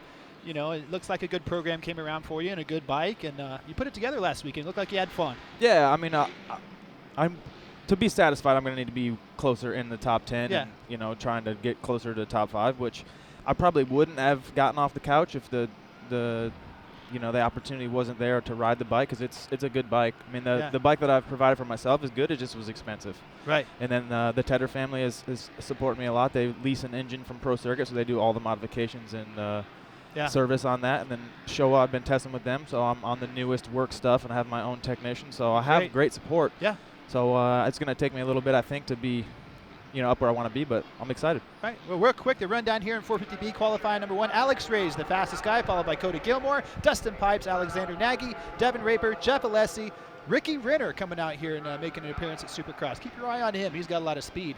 Zach Williams and Grant Ransdale rounding out the top 10 there. But, you know, Nick, the track, this has the longest section of whoops we've had all season long, and it's got a little break in it. Kind of tell the people at home watching Race Day Live right now what it's like to attack those things, set up again, and then have to finish them off. Yeah, the first set is just tricky to get speed out of the corner that's out of a 90. So, I mean, you can kind of open the corner up and get some speed, but I'm probably not going to want to go that far out in a race because, you know, you're going to get sawed off before them. So I saw a few guys like Marvin's been jumping, and then getting into the second set. Really, the first set are more round. There's only like 6 of them, so it's more like just getting speed out of the corner. And then the second set's pretty long, but it's slippery, so everyone's kind of spinning on those, and they're getting sharper from everyone having a little bit more of a hard time with them. So, I mean, by the night show, I don't know they're going to be too tricky for us, but right now they're definitely, you know, challenging. Right. What about the starting line? You know, do you guys gear the bike differently there? That's 100 yards, 300 feet of hole shot right there. Yeah, I mean, me personally, I knew it was going to be long, and I knew that the tunnel was going to be here, so I figured that it was going to be pretty dry. Yeah. So, yeah, I tried a couple things with my bike to try to change the gearing and actually some timing on the ignition to try to pull third gear so I can maybe get some more traction than what I normally would in second. So, I'm hopefully that'll work out for me. You go back after last weekend and look at any tape? Because if you didn't, we have some B-roll of you riding. Here you are here. Oh, there I am. The 2.7? Yeah, I'm hitting triples. Look at me go. That was the quad, actually, that Anderson busted out a couple times. Can you believe he hit that? Don't bust my chops. Most guys were hitting. Okay. Absolutely, absolutely. But, yeah, when I was walking the track, I was like, well, 4 is available here, but that's pretty far. Yeah. I'd have to say that was probably 90 feet. Yeah, it looked so it's really about, big. you know, 15 feet further than the regular triple. So that was big, going 4 into the sand right there. Yeah, it was actually pretty far. You're right. Yeah. Were you surprised on how the track rutted up last week? We thought it was going to be a little bit more ruddier than in years past, but it really didn't rut up as much as we thought. Yeah, it was pretty slippery, as you guys can see on this tape here. A lot like we see. I mean, the Dirtworks crew does a good job storing the dirt wherever it's at, because it definitely wasn't in the weathers too much. So, yeah, it didn't get super ruddy. It was actually more slippery than it was rutted, that's for sure. And tonight we have a great racetrack again. So, like I said, I'm looking forward to the slick conditions and hoping to get a good start. Hometown race for you here. You're Exactly. from Michigan here. Your mom, dad, everyone, wife, kids, everyone, family, friends, a lot of people here. Yeah, my wife and kids stayed home in California because it's such a quick trip here, but I have my parents and brother and sister and their kids are coming. So, yeah, a lot of friends that I grew up racing with. Everybody's coming out. This, you know, I remember growing up and going to the Pontiac Silverdome. I raced PW50 there, maybe in, I think, 88. Yeah. You were racing, Jim. Yeah, that's a long time ago. Yeah. So this is a little bit different, though. You know, this track here, as far as the monster sweeper there, traditionally in Pontiac, you kind of went up and it was a 180. If somebody made a mistake, a lot of guys piled into a lot of guys up there. And if I remember right, the dirt in Pontiac was always pretty rutted too. So and this is the sign of the times that, you know, the Feld and dirt crew guys are pretty on it to get the dirt in such prime condition. You ever come here and watch the Lions play? I've always wondered that. I've never actually been to a football game. Oh, okay. Ever. I mean, there's a lot of things that I would like to do post racing. Yeah. But what are some of the other like things? my brother, he is a season ticket holder here. Oh, okay. So I mean, it's maybe an hour and a half from where I grew up. So it's not super far. And then Detroit's been doing a good job cleaning up the city here downtown and pumping a lot of money into it and cleaning things up, so it's definitely coming around. Baseball, Tigers, you go watch those guys? I've never been to there either, yeah. Man, Nick.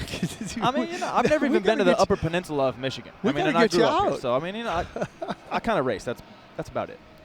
You race, just like you were talking about in the Pontiac Silverdome, just like the guys behind us right now, the KTM Junior Supercross Challenge kids are going out there. It's not quite the same. They don't have the Y Zingers. Those guys are on full factory bikes. You know, my friend Paul Parabinos from Pro Taper has factory handlebars put on these things, and it's a cool program. And don't you wish we could have had it like these guys? Yeah, I mean, I actually stayed back after the heat race last weekend and watched them and was like, man, because I have a son who's 6. Yeah. And this is like 7 and 8-year-olds, I believe. Well, next so year? I'm thinking I'm going to need to put my name on the list of one of these bikes here, so I'm going to have to pick it up after Vegas because we got some practicing to do because dude is on. He's into it, so I need to support him. What number would he pick? I mean, they don't have 27. They only got 1 through 15. I mean, that's a good question. All right. Not the 27? Yeah, but I mean, this is an awesome opportunity for these kids. I mean, I see that they give them gear, the bike, obviously to borrow for the weekend. They have a GoPro cameras, semi, and the whole. Give them the whole experience. It's pretty awesome for sure, and kudos to those guys for putting together such a great program for these up and comers.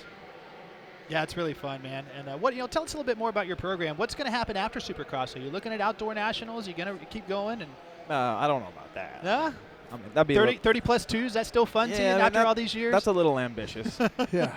But, yeah, I mean, I'm just having a good time. And like I said, I expect to do pretty well.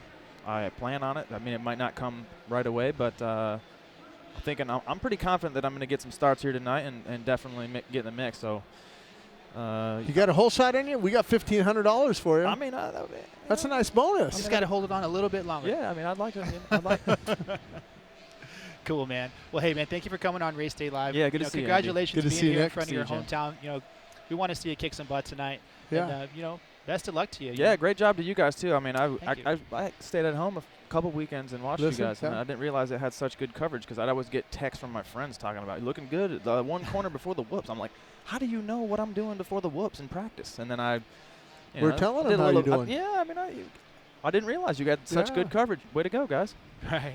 Well, thank you very much. Coming up, we got some stuff with Justin Bogle, but for right now, we're going to take a little bit of a break. We'll be right back. AMSOIL. Let nothing stand between you and a great day of riding. Protect your weekend.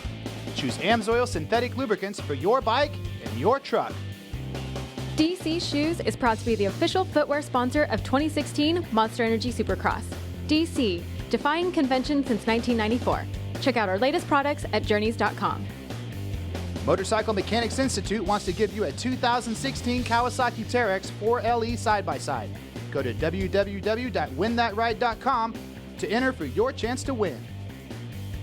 Oakley is proud to be the official eyewear sponsor of Monster Energy Supercross. Follow us at Oakley Motorsports and at Oakley on Instagram and Twitter. Sponsored by Yamaha. From world-leading motocross, supersport, and cruiser motorcycles to ATVs, side-by-sides, generators, and more, Yamaha revs your heart.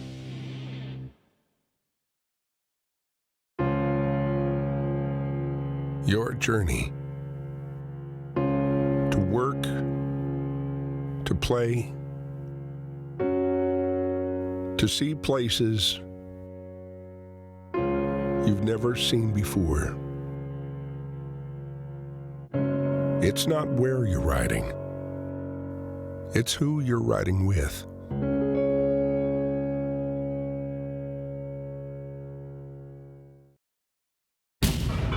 Getting out in front on the racetrack or on the trail requires every performance edge you can get. AMSOIL Synthetic Dirt Bike Oil is formulated to maximize horsepower. Its synthetic base oils reduce energy loss to friction, meaning your engine works less to deliver more power to the ground, helping you get out front and stay out front. AMSOIL Synthetic Dirt Bike Oil. Out front performance.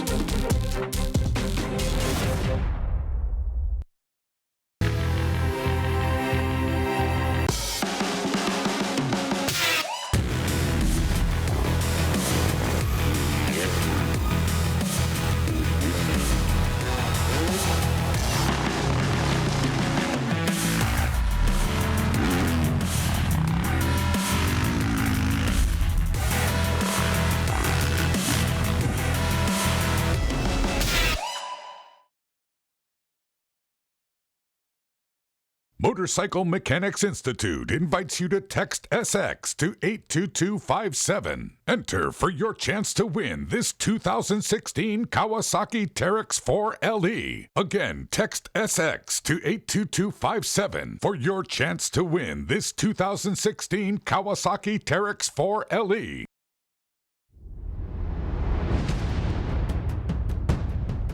Get ready for RM Fantasy SX, the ultimate Monster Energy Supercross Fantasy Challenge from RockyMountainATVMC.com. We're giving away over $100,000 in prizes, and it's completely free to enter. Top season prizes include a brand new 2016 Toyota Tacoma, round-trip tickets with hotel to fly you and a guest to Rocky Mountain ATVMC to pick up your brand new customized FMF, KX450F, or KX250F. There's also a VIP trip for two to see the 2016 Monster Energy Cup in Las Vegas. 4th through 10th place season winners will be awarded prizes from Pirelli, GGR, Dunlop, Alpine Stars, DC, and others.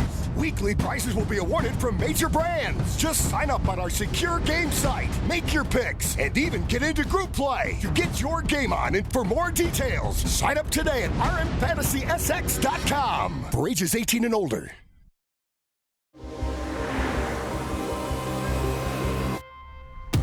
There's a lot of performance hidden in these tires.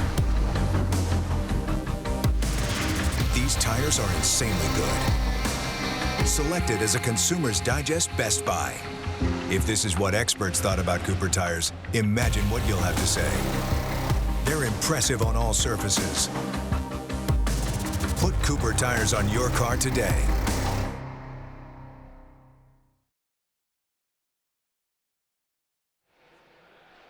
And welcome back to Ford Field in Detroit, Michigan. We're having a good time here on Race Day Live. We just had one of Michigan's favorite sons, Nick Way, on the show. Really good time having him on here. And what a long, successful career Nick Way's had, and good ambassador.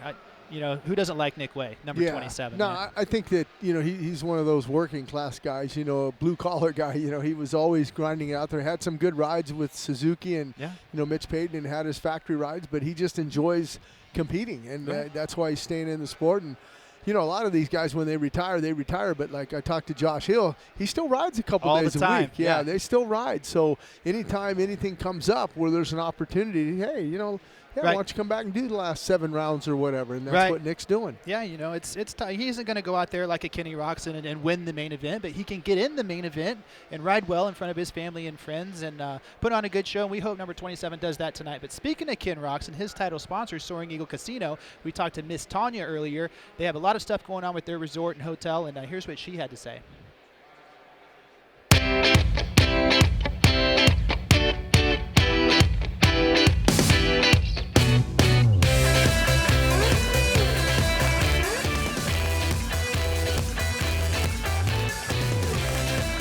Looks like the ordinary vacation has met its match. Welcome to the unexpected. Book the perfect escape.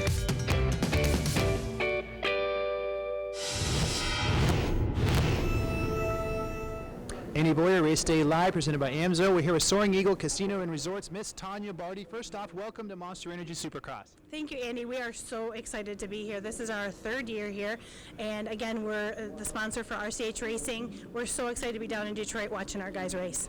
Well, you're not only watching them race, they're winning. Ken Roczen got the victory last weekend, so that's got to be pretty exciting for you guys. Also, it's springtime, and your resort's got to be booming right now. Tell us about some of the activities that are going to be going on at your resort. Oh my gosh, right now we're going, just finishing up our winter season. We're starting to plan for our outdoor concert summer series. We have an outdoor concert venue that seats 11,000 people. We're getting ready for Edge of Summer that's coming up September 9th through the 11th. Our resort is booming, our water park.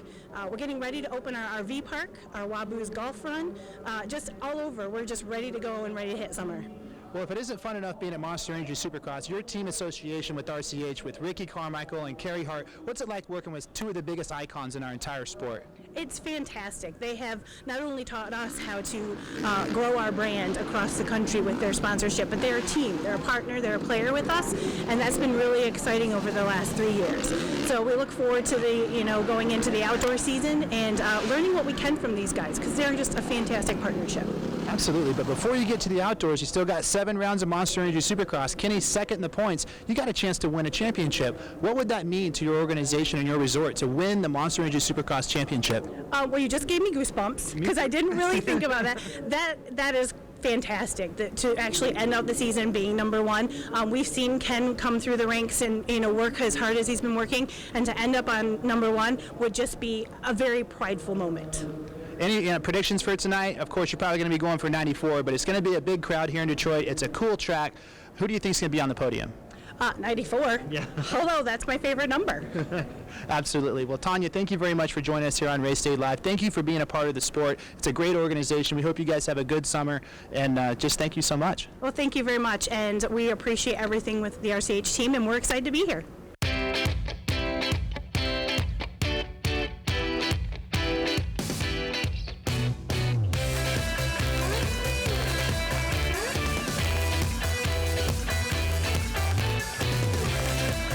Looks like the ordinary vacation has met its match. Welcome to the unexpected. Book the perfect escape.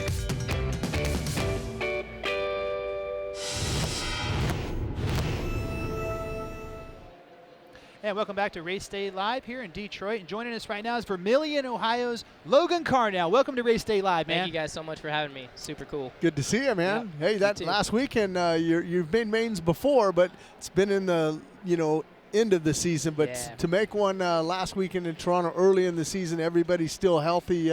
Congratulations on that. Yeah, thank you so much. It was an emotional one. As you could tell, I went over the finish line. I was fist pumping, shed some tears with my dad, and it was really cool. It's just all the hard work, and it just for that moment, it was emotional. It was awesome.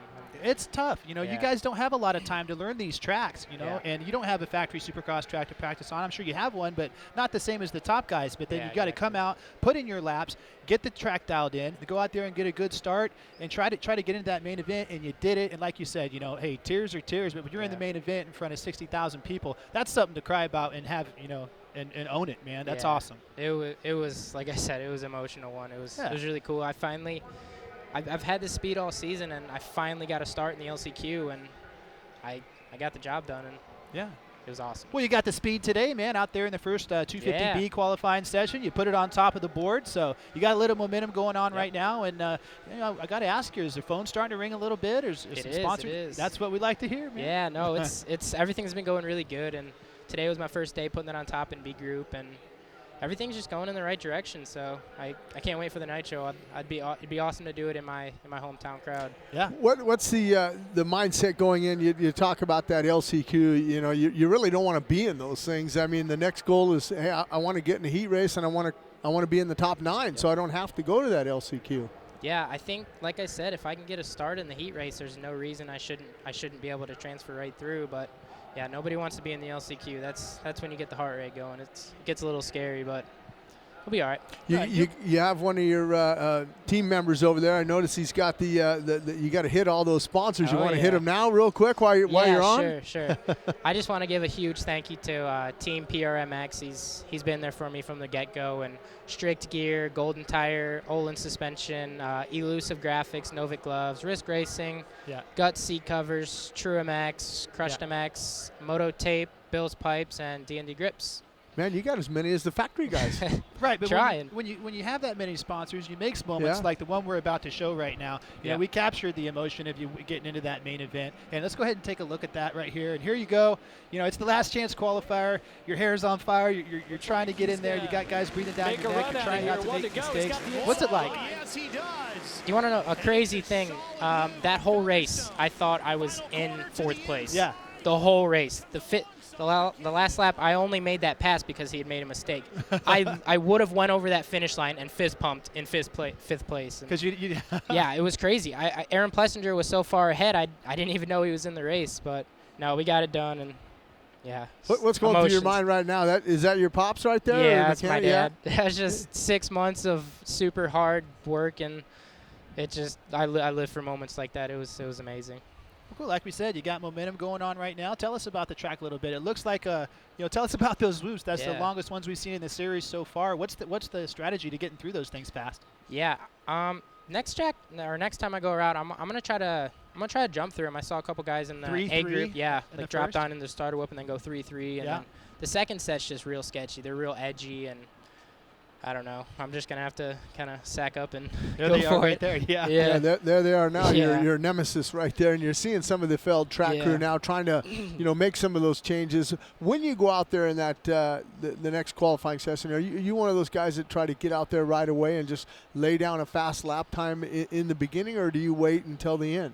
Not usually. I usually like to do a practice start, so I kind of usually let everybody go. But this weekend, there's a lot of people in B group, and in the first, I went out in the untimed, and I kind of started out last, and it was a mistake. So, and then the first practice or first qualifying practice, I went out first and got to get a good lap right off the bat.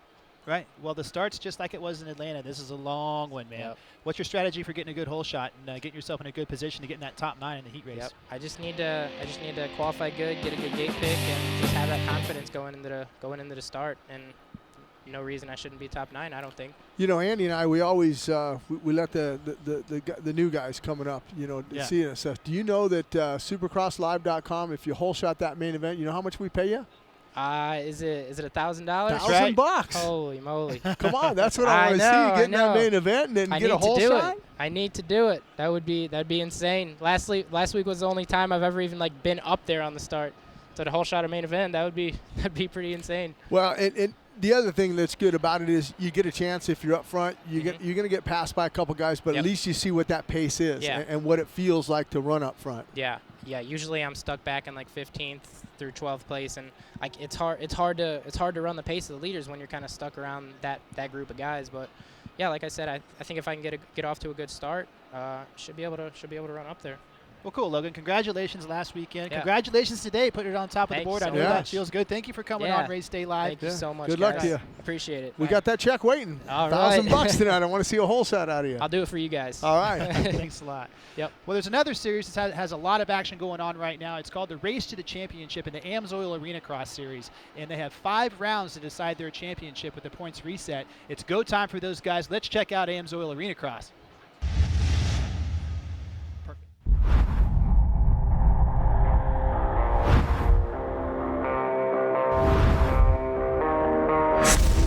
It is the race for the championship, and it's only 5 races, so the intensity is going to go up. Tempers are going to flare. People are going to get pissed off. There's 10 guys out there that are running about the same speed, and everyone's coming out with a fresh start. The bars are going to be banging, elbows are swinging. I think any one of us are going to do what it takes to get on that top spot. I'll ride aggressive as I need to ride. I expect to get hit, and other people should expect to get hit too. Last year it came down to the last main event, and it was pretty much chaos.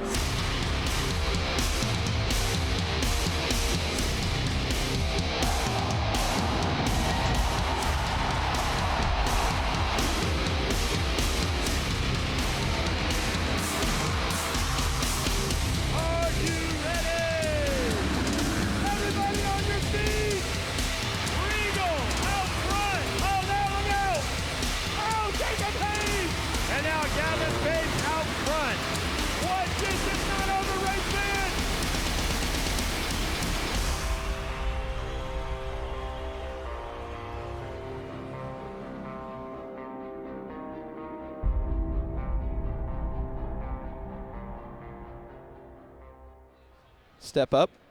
And welcome back to Race Day Live. And joining us right now is Monster Energy's Josh Hill. Welcome to the show, man. Hey, what's happening, guys? Good to see you, man. Yeah, it's good to be up here. New job for you. You kind of retired. You fill in. You're the. Give us your job description over there at Monster. Yeah. Well, I'm kind of just the two-wheel marketing manager. I just handle all the guys in Supercross, motocross, freestyle, and and then I come on the weekends to the races, make sure everybody's kind of dialed, and just see the progress of Supercross, kind of report back.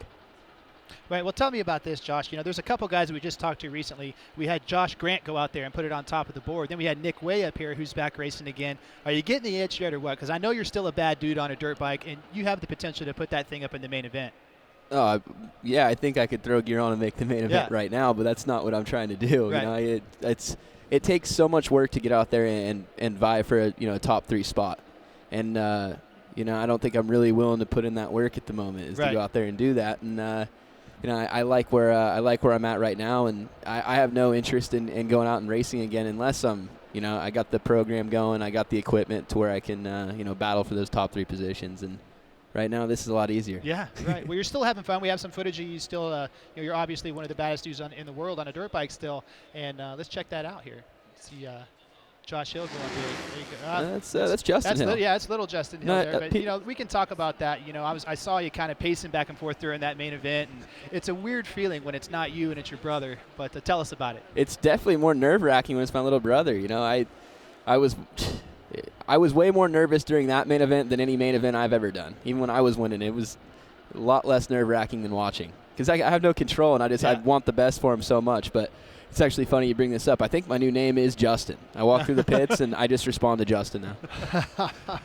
Well, he's feeling good, He has a lot of confidence. He was charging in Daytona and looked like he was going to win that one. But then he comes back and backs it up and knocks down the victory there in Toronto. 6th fastest in the first qualifying session today. What's going on with him today here? Well, today there's a section right before the finish line that I think when you do a consecutive lap, it's not faster to go on-off, but it's probably about half a second quicker to go on-off and just catch that line. Yeah. And everybody in front of him was doing that, and he's just got a couple little things that he's got to pick up on, and he's a better racer than he is a practicer anyways. He doesn't really like to get out there and put it all out in practice. Right. Well, we showed the footage of your little brother. I wanted to show the footage of you because you're still killing it out there. You went big in the Doonies, but that looked like it was a really cool experience. Tell us a little bit about the Doonies 2 and all the big stuff you guys were hitting out there, 5th gear on 450s. We just, we did a Doonies 1 in the off-season 2014. Yeah. We just actually went out to Pismo right before that, me and Axel Hodges and Austin Hodges' brother, and we just ended up having a blast. Found all these big jumps, took all these cell phone videos, and it just turned out really cool. And the guys at Monster were like, man, we should go, do that with a bunch of our guys. Yeah. And let's get we'll get the trucks out there, the bikes out there.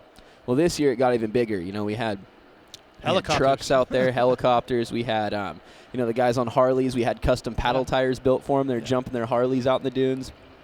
We had, Kurt Busch flew in a helicopter and hung out. We had all these snowboarders, Nyjah Houston. I mean, we just had all these good guys, snowmobile guys, and basically you got 100 people, 120 people. We're hanging out in the dunes. We've got the Monster stage set up as a restaurant, a makeshift restaurant and nightclub at night, you could say. Yeah. And a bunch of us all hanging out, having a good old time, and then you wake up in the morning, shake off a little of the cobwebs, and go out there and hit some big jumps. It's just speaking of that, man, I want you to be honest here. You and Axel are out there. Who guinea pigs the big one first? Well, there was the jump that was in the commercial. No one else really wanted to hit. Yeah. And I hit that one, and then between me and Axel, we pretty much we're the guys that are guinea pigging the jumps. It just turns into a competition between me and him, who's got the balls to hit it first. So totally. It's fun. Well, it looks fun. 5th gear wide open on a 450. You guys are jumping 200 plus feet. It's incredible. So. Oh man, it's just a good time. It really is. It's like a camping trip you'll never forget. Right. Yeah. We'll talk about this year's championship. Ryan Dungey's racing away with it, but Roczen wins last weekend. Tomac won 2 weeks ago. Tomac was the fastest in the qualifying session. Who do you see tonight on the podium? Man, there's so many good guys right now, and everybody. It's just who has an on weekend really. I mean, Dungey's looked the best I think I've ever seen him all year. He looks solid. Ken Roczen's looked really good. Tomac's looked really good, but he just hasn't. He's been looking great every weekend. He just seems to have something little happen in the main event. He's won a lot of heat races. He's been there. He's got the speed. Something weird's happened every weekend. Right. So I'm expecting him to get out there. And I think Jason Anderson is going to turn it around this weekend, too. Just now in practice, he looked amazing. He actually had the fastest lap, but he seemed to have a little disagreement with John Gallagher down there. So I'm still going to say he was fastest. Well, and because maybe he stopped in the whoops or something or came to a 1 mile per hour in the whoops. Well, and that's what I was just going to say, that, we break news here on Race Day Live because he was up top, and then all of a sudden his time got taken away, and I was wondering why it got taken away, and that's exactly what happened. Yeah, I seen him down there arguing with Gallagher. I mean, it's one of those things. They have a rule that, you're not allowed to stop in the racetrack. And, I understand that. It's a good rule, especially, in the C and the B practices. But, like a guy like Jason Anderson is not going to stop on a downside of a triple and get in anybody's harm, or harm anyone out there. So it's just... you see a lot of guys stopping on the track, and very few guys, get caught. Right.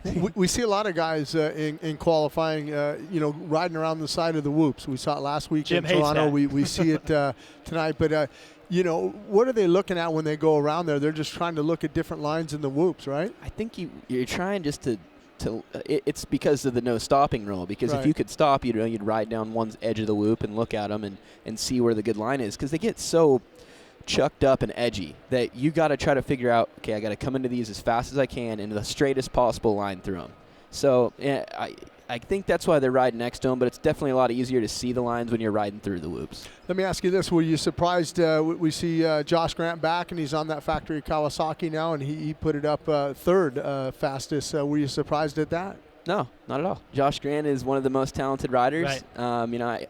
He kind of grew up. The track looks kind of technical too, and he grew up in an era where I think there was a lot more technical tracks, so he's riding it really well. And he's full of confidence right now. He's on a brand new factory Kawasaki. He's out here to show everybody that, why didn't you sign me 6 months ago? Right. Right. Awesome, Josh. Well, hey, man, it's been cool watching you your entire career. I've known you since the 80s and winning the Red Lens Championships. And I remember when you got your big win in 2008 in Minneapolis. And congratulations on your new gig with Monster Energy. It's good to see there's a little bit of light, at the end of the tunnel there. And you got a good, long career ahead of you. And thanks a lot for joining us here on Race Day Live. The other thing about it, though, you talk about, I was talking to some guys about maybe possibly going over to Sweden and stuff. He goes, hey, this guy could do it. I still ride. He went over for me a couple years ago, and we had a problem with his forks. They didn't make it over, and we got mixed up on the air how much went in the bladder, but you put it up on the podium in Sweden over there. That was a good time. I mean, that was a good race. It was a big stadium, which you don't see a lot of in Europe, and the Sweden track was huge and rutted up. It actually kind of reminded me of like an Indy, an Indianapolis race. It was really good. Jason Anderson was there, and Michael Lessie, and something happened to me on the first lap. I came back to third, but that was a good time. Yeah. Cool. Well, maybe we'll get him over there again. There He you says, go. hey, man, I still ride. I hope that comes together for you guys. But thank you for coming on Race Day Live. Coming up next, we got a segment with Andrew Short, who's out right now. But here's what Andrew Short has going on. I think in life, handling change is going to define you as a person. Everybody goes through changes, right? And you can look at it as a negative and sulk in it and be bummed, or you can close that door and open another one. Oh, 2 riders down, 4 riders down. Looks like Andrew Short on the 29. Short trapped under Will Hahn's bike. Oh, man, in his final season of competition, Andrew Short takes a huge hit. I think we're going to just take it day by day the next couple weeks to see how he's recovering. His body looks, and I think it feels like he was hit by a train. Not how I pictured my last season of racing, but that's life, and I know how you deal with adversity is what shapes you and your character, and I realize that there's nothing perfect in life. Andrew and Jackie Short have ridden many ups and downs together. They met as amateur racers. 19 years later, they face the conclusion of his celebrated career and the onset of a more placid pace. She grew up out here, and she loves the horses, the cows, and just the lifestyle, and that makes me happy knowing that she enjoys it. For me, I'm definitely not a country boy. I don't think Andrew realizes his farm duties are going to increase until he retires, but Andrew really enjoys watching Emma ride her horse. He doesn't ride the horses because he says that they don't have a kill switch. Am I prepared to shovel some manure? I think am I prepared to go feed the cows hay when it's freezing cold out or when it's really hot during the summer? But I do love being out where it's pretty simple, and the leisure aspect of getting away from everything, I think is good for your mindset as a racer. Here it is, Andrew Short gets his first career win. Hang in there, Jackie, your husband's a winner. Oh, look at that. Roczen celebrates with his friend. That is what all those years as an amateur, working your way up, it all pays off for Andrew Short right here. Just a win is huge. I think I'll be smiling for a week. You gotta pinch me, it's just too good.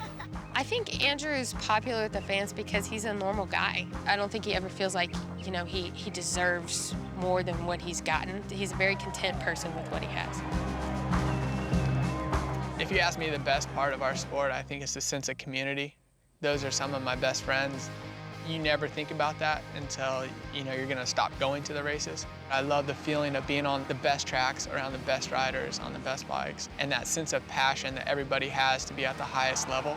That's the thing I'm gonna miss most, is being surrounded with people that wanna be the best. There's Andrew Short. This is a guy that just keeps charging. But 3 punishing injuries in less than 12 months, coupled with substandard results, caused Short to feel guilt and pressure. Call him, Hudson. Woo! When you have a crew around you, they're maxed out. You know, you feel like you're letting them down, and I don't think it's healthy as a lifestyle.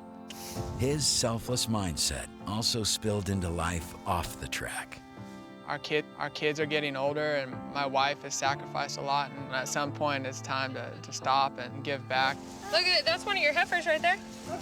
You know, I've talked to some other former racers that are retired that we're still friends with, and we know it's gonna be hard, but even they say it's harder than you think. You know, we know life's changing, and it's gonna change, and it's not gonna be about racing anymore, it's gonna be about our kids, and you know, we need to be there for them. Give mama. Whatever you choose to do, you have a choice to be happy or not, and I know a part of me is gonna really miss racing, but another part of me really looks forward to whatever lies next.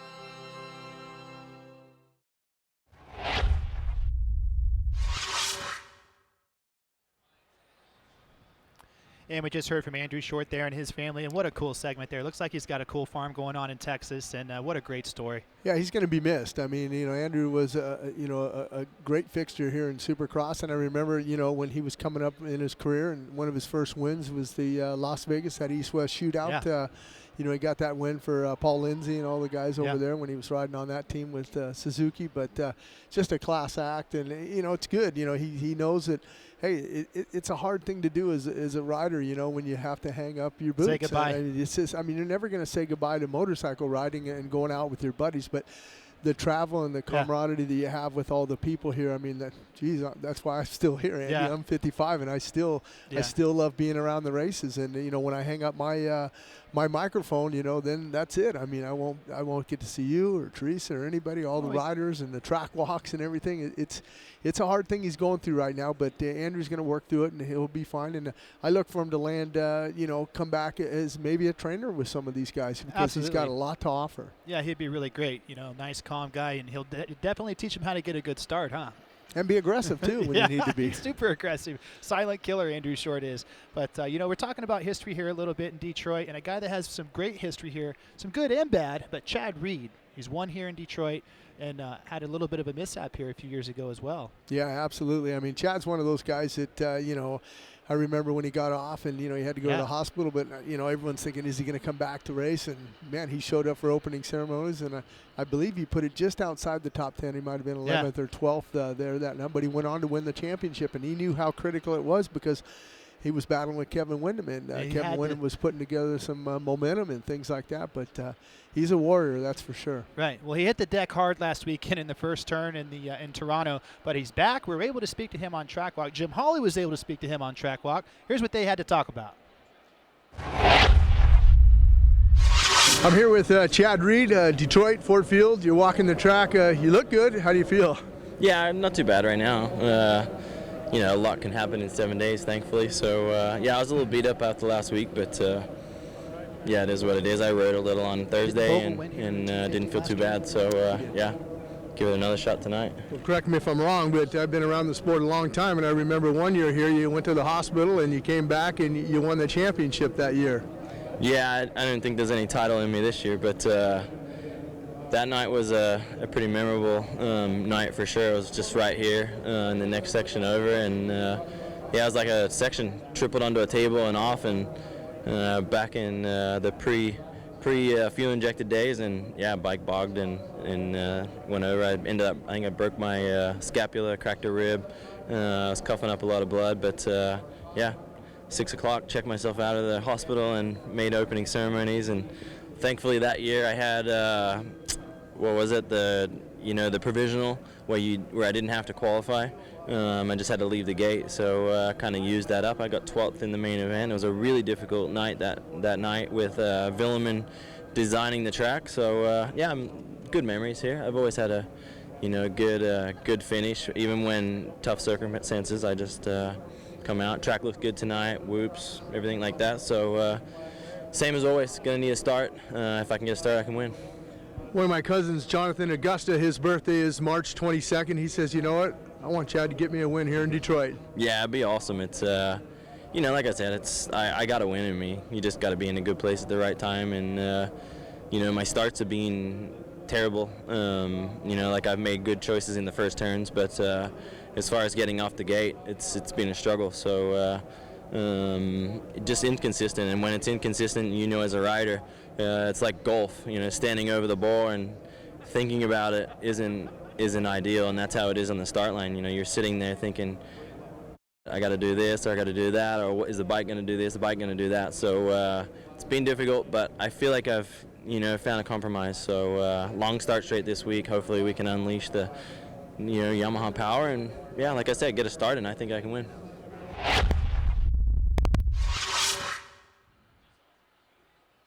Well, he has 3 podiums, Jim Hawley, and the saying goes, you don't ever count out Chad Reed. Not at all, and we always, the RM Fantasy that we play our picks, you really never see it up there, but Chad Reed's a guy that can rail off a podium here and possibly a win. Easy. He's had wins here before in Detroit, and you look for him to be strong. And Chad's one of those guys that, if he doesn't clock in that fast, it's okay. He might make a change to his motorcycle, and come main event time, if he gets a good start, and if he feels it, if he's getting a good start and he's up there in the top 3, then he'll Chad stay will pull up there the in the trigger. top 3. Absolutely. Yeah, no doubt in my mind. It was crazy last weekend. Unfortunately, when Chad was going down, I had my eyes on him, but out of the corner of my eye to the left side, I saw Justin Bogle, number 19, 30 feet in the air, and I was like, that doesn't look normal. I don't know why he's that high over there in that rhythm section.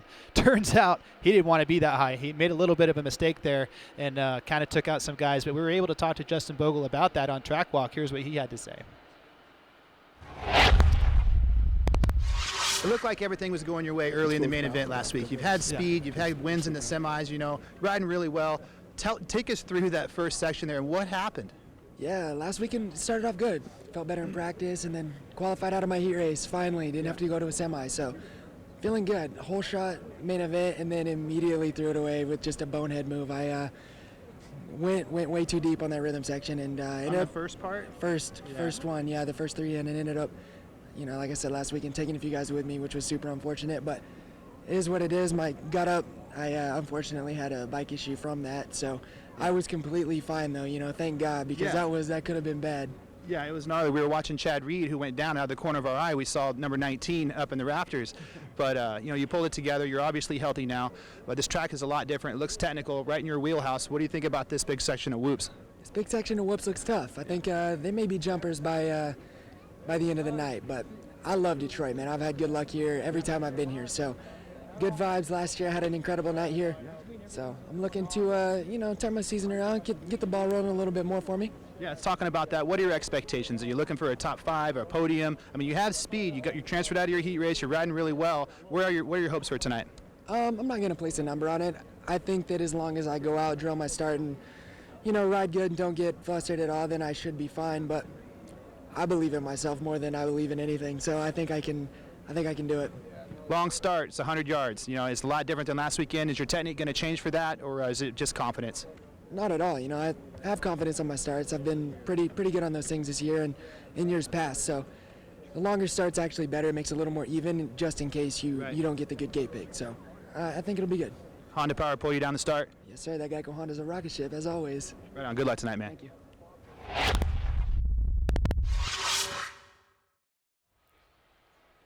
So there we heard from Bogle, Jim. Well, and you heard something that we've always talked about here on Race Day Live, the confidence. He won here last year. He says this place has been good to me. In the 250 class, right. Yeah, so look for him to be strong also tonight, and hopefully he can get another good start and not make that mistake, because he needs to get some little bit of confidence in that 450 class. Yeah, coming into this, season with the rookies, with Marvin Muskin and Justin Bogle, I really expected them to be a little bit more closely matched, but Bogle's just had a little bit of bad luck. He was injured earlier in the season, but he's come back. He has a lot of speed. He's getting good starts. He had a great start last weekend, like you just said, but he's got to keep her on two wheels and make it around there the first 5 or 6 laps and get himself in a position on that Geico Honda to get a podium. And I think he has the potential to do that. Do you agree? Oh, absolutely. And like everybody, any rider will tell you, easier said than done as far as getting that whole shot, because there's 21 other guys on the starting line that want to do the same thing. They want a good start also. But I think if he can get possibly a top 5 out of here, I think that'll gain a little bit more confidence for him. And then you got a little bit of a weekend off, and then we head back out west. So yeah, anytime a rider's won in a previous venue, you always look forward to coming back to that venue. Right, absolutely. But we saw a little bit of carnage there with Bogle, and that happens at Monster Energy Supercross, and that's why they have mechanics and companies like MMI, that breed these mechanics, and they're ready to come to the races and go and compete at the factory level. And last week's MMI Top Tech mechanic was Jeremiah Ellis. We caught up with him after the race. Here's what he had to say. This week's MMI Top Tech mechanic, Jeremiah Ellis. Congratulations, man. You got $1,000, but you had to earn it tonight. Oh yeah, it was pretty stressful. Came off the semi, and he had a hole in the stator cover from the shifter. First thought was we were done for the night, and I remembered that I had this little piece of JB Weld in the toolbox, so ran back, put it on, taped it all up with some duct tape, and at least got out there for the LCQ. And after that, we got a new cover, swapped it out, ran it to the line, and got 15th for the night. So good job. You got into that main event. That's the most important thing for you guys. He made some money. You made an extra $1,000. So you got to be pretty stoked. Definitely. Good night for us, for sure. What's going on for Detroit? You guys going to try to build on that 15th place? Oh, for sure. For the rest of the season, we're running on a pretty low budget, and we put this together last minute, and everything's coming together. Nobody thought we could do it, and here we are. So congratulations, man. It's cool to see you mechanics. The riders get the glory a lot of times, but Jeremiah Ellis, congratulations. Good work on this bike, man, and good luck in Detroit. Thank you, man. I appreciate it.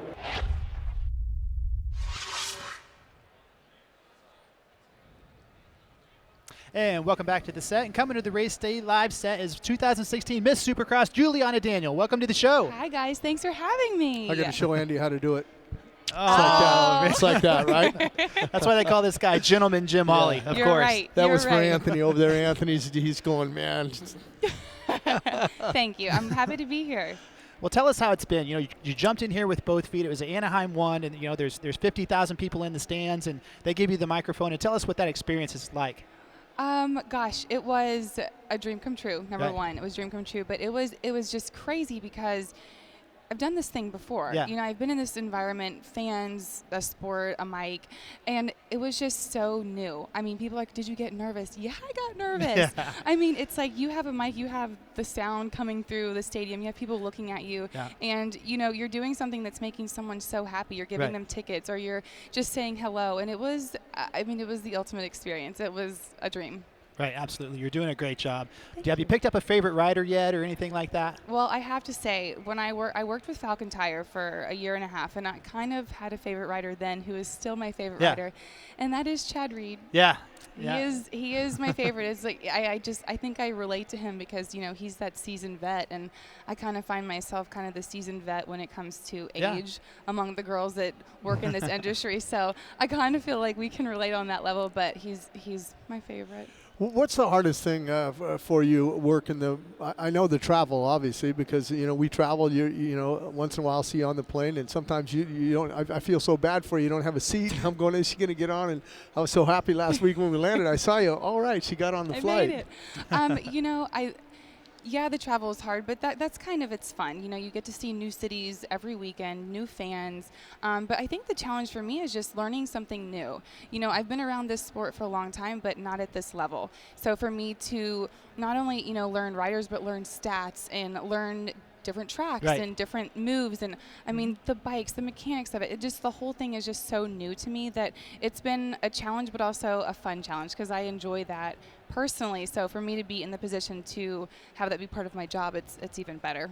Right, that's awesome. Well, the one thing that you get to do, not the one thing you get to do, one of the cool things you get to do before the 415-man event, you hold the 30-second board card in front of 50,000 people. There's 20 bikes up there with their bikes, revved up to 18,000 RPMs. What is that experience like? Well, I'm not going to lie. The first time I did it, I thought, oh my gosh, okay, is the board going to work? Am I going to hold it right? Because you have to hold it, but as you're coming up is when you start it. So I'm going, okay, I have it up there and I'm holding it going, did it start? Because I can't see it. Right. Is it going? Did it stop? You know, and so it's kind of stressful. It's now, of course, it's easy, but the one thing that people always ask me is, oh my gosh, you know, how heavy is that board? It looks so heavy. It's really not that heavy. But I will say one time I had the board down on the track before, in the dirt, rather, in the dirt. And I picked it up and all this dirt just came pouring down my face. And I was going, oh my gosh. That just happened. And it's not like you can fix it. It's not like I can wipe it off because both hands are, you know, being used. But it's a rush. It is like an adrenaline rush. I mean, more than anything, you know, that I've done before. It's like out there, everyone's staring. The riders are just antsy. And it's like, oh my gosh, I'm holding this board. But at the same time, like, you have to pay attention to the AMA guys because they're going to tell you when to move. And if you're too late, I mean, and God forbid you trip. Like, the bikes are coming. Don't trip. So but it's Juliana, a rush. You've performed on the professional level before. You were the captain of the Atlanta Hawks cheerleading squad for 4 years, right? You know, Yes. Tell us about that. That's awesome. Yeah, so that's kind of where I can relate to being in front of the fans and crowds and just with that adrenaline. That was, you know, people ask, well, what's your favorite sport? Because I've actually worked for baseball, hockey, basketball, and now Supercross. So I've been among the different professional teams, but they're all so different. You know, being with the Hawks, it was like, you're dancing, you're doing sweet visits where you visit the fans, you know, the people of our top of the organization being there, showing face and all of that. So it's very fun, and it's just a different level of stress, though. You know, you're out there on a court with not only just by yourself, but with, you know, 12 or 15 other cheerleaders going, okay, we have to get this dance down packed, because if you make one wrong move or your pom-pom's up and it's supposed to be down, like, you're going to see it. They're going to see it. And, you know, I, of course, had many mistakes that I did there, just which we all laugh about because we all do them. But that was an experience just on a different level. You know, I got to do a lot of travel. We went to China 3 times with them. Awesome. I got to go to London. It's just, they're all just so different, but they're so fun. Right. Juliana, do you have any picks for tonight? You know, we do the RM Fantasy picks. Do you have your podium picks kind of already in line after watching the first session of qualifying? You know, I have to just go with Chad Reed. Okay. You know, because he's just my heart, and I hated what happened last weekend to him, and you know, I'm not a bandwagon girl, so I got to stick with my go-to in the 450 class. All right, you putting Chad on the top of the box, or you putting him second or third? You know what? I'm going to give him first. There you go. I'm going to give him first. Why not? How about second and third?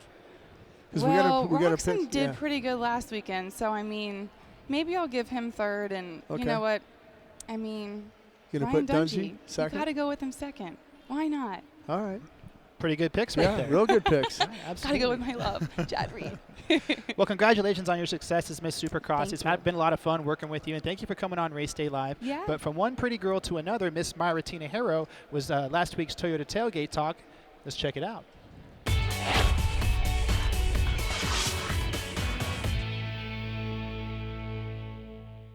Now we're here at the Legends and Heroes setup at the Monster Energy pit party, where they're doing all they can to preserve the history of Supercross. Now, Alex, tell me what's going on at the setup and how exactly are you doing that? Oh man, this is one of the coolest things that we've ever done. This is a rolling museum of Supercross timeline, starting from 1972 all the way up to today. And this whole museum is a walk-through timepiece of the history of our sport. We're so happy to be here at Supercross, and I tell you, every event we're at, it's crowded, it's busy, and there's a lot of cool stuff to see here. Now, I see you have a couple of friends here with you. Who do we have here? Well, I got my lovely wife, Carol Moros, who helps me with the overall operations of the company, and one of my key people here, Marlon Phillips. Marlon's operations, and he's been with us all season, driving and working and helping us get the rig from city to city. And I know that you do have a special bike here right behind us. Tell us a little bit about this bike. Well, we have an original Roger DeCoster factory 250 that was pulled together not too long ago from parts from Terry Good. And one of our good friends that brought this here today put this bike together for display for our series. This is an actual works bike, and some of the components were recreated to show in the day what it was like to race outdoors and Supercross in the early days of our sport. All the bikes you see here are from the locals that come out to the events, and they bring out some of the best eye candy out there. Some of the bikes are raced in vintage racing. Some of the bikes are closet queens. They just sit there and they're stared at. And then, of course, we bring our own historical pieces that are inside the rig. I mean, one of the coolest things that's in here this year is the Lance Smale KTM. It's the first four-stroke ever to qualify for a Supercross. Now, I know it takes a team to put this all together and help you, bring the setup to every Supercross. Tell me, who is behind you and who's helping you do the Legends and Heroes setup? This year's tour is again sponsored by Dunlop Tire, presented by Dunlop and Brock Glover and the crew. Our friends from Food for Life, the bakeries, the Ezekiel Breads, they've been helping us out for the last couple of years. My friends from Bel-Ray, in addition to my friends at Motion Pro and Boyce in Engineering. I mean, these are the cornerstone people that have helped us get this program through. Well, you have an impressive collection here. When fans are at the Monster Energy pit party, cruising around, checking out their favorite riders' pits, maybe getting photos with the Monster Energy girls, they should absolutely also stop by the Legends and Heroes setup and check out the history of Supercross that is being preserved by this wonderful team here.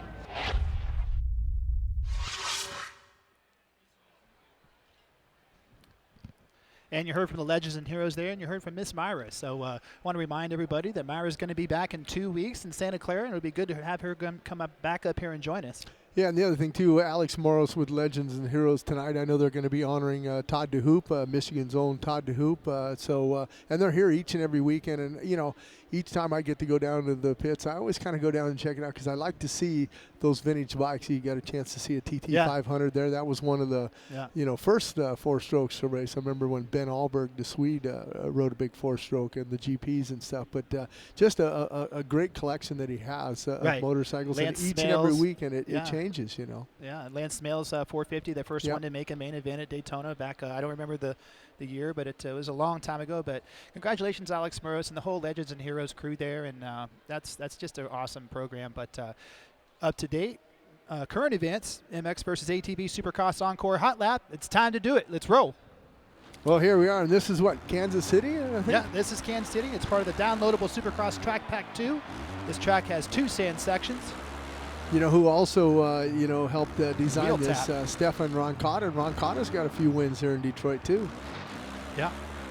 And just look at the It's a helmet graphics on cam. it. It's so nice to get a chance to see the track and see the different timing sections and the variations that the bikes can do. And, we each and every week we have a great time with this, and just looking at all the graphics that we talked about, the tough blocks and everything. Absolutely. It's an incredible game. The graphics are second to none. And keep in mind, if you have an Xbox One, this version will be available May 10th. So head out to Walmart or GameStop or order online and get yourself a version of MX versus ATV Supercross Encore. Big finish line jump right there. Yeah. We had a chance to race ourselves down in Phoenix. We did. We had a good time. Good time down there. But There was really no winners there. I thought I was going to be a little bit better at that game than I was, but it was pretty tough. Well, in my defense, I got to wait till May 10th so I can get the Xbox One, because that's the only thing I had at the house that my kids said. So I'll get better. I'll train during the summer. We want to thank everybody for joining on Race Day Live. We hope you're having a good time here in Ford Field. Qualifying sessions number 2 are coming up, and they're going to be spectacular. We have the longest section of whoops we've had all season long here. We have a 300-foot long starting line. We have the monster sweeper, after the finish line, where we're going to see a lot of action, and we've seen a lot of action so far. Yeah, Eli I was Tomac. surprised, in a few of those, some of the guys like we talked about in that first qualifying session. We saw Cole Seeley go down in either it's a Hard. single onto the step on, step off, and then jump after. Some people call it a quad. But he got off there. A couple other guys, Kenny Roczen, we saw go down and have a little problem. But I think they're going to step it up a little bit more this final qualifying session. Right, and over in the 250 class, it was Malcolm Stewart, number 50, who was the fastest, and he looks really, really good right now. Jeremy Martin was up there in the top 5. Justin Hill was 6th. And keep in mind that the points race in the 250 Eastern Division Championship is really close. Jeremy Martin has the point right now, the point position in first place, but 2 points behind him is Justin Hill. 10 points back is Malcolm Stewart. And then Martin Davalos is back. 20. Yeah, 20 points back, and he has to go to the stick and get in that main event and win the main event. He has to win. You know, I don't know if maybe tonight, but he has to be on the podium and place very well. Yeah, I think tonight, you know, he needs a win here. I just think that, you know, to make a statement, hey, you know, I missed last weekend, but I'm back and I'm winning races again. Right. Right, but Malcolm Stewart was the fastest there in the 250 qualifying number 1. We're able to talk to him on track walk. Let's check it out.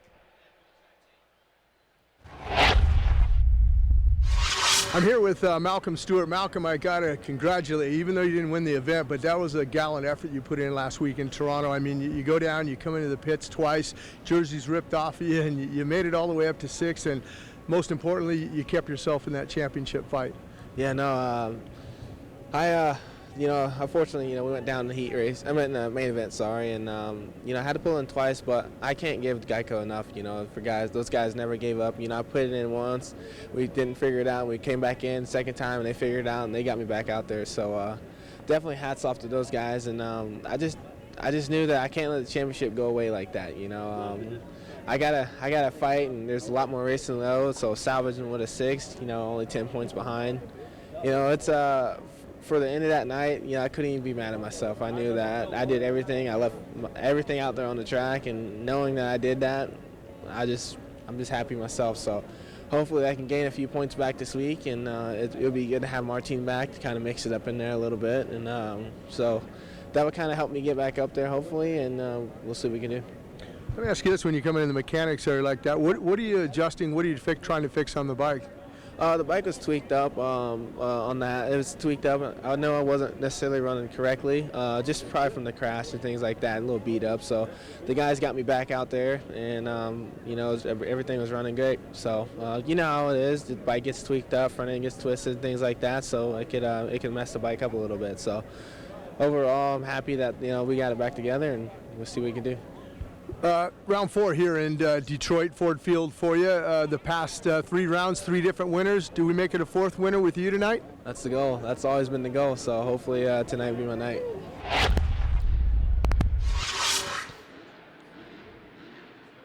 Well, you just heard from Malcolm Stewart right there, and he said that's the goal, and he's well on his way, as he was the fastest qualifier in 250A qualifying number 1. But here we go. I believe this is 250C or B here. We'll clarify that here real quick, but this is the 2nd round of qualifying here at the Detroit Ford Field in Detroit, Michigan. Track work is finished, and like Jim Holly, like you always say, now is the time to get your good lap in. The corners are all rolled in. Maybe they did a little bit of work in the whoops. We'll see here. No, they left the whoops alone. Yeah, they don't have much time to get out there and kind of work in that section, but the rest of the track, this is where we're going to have to go and put down some good laps right away in the beginning. I think that's Stevenson there, 885. Had himself a little bit of a mishap in the first qualifying set. Whoa, just about had another one.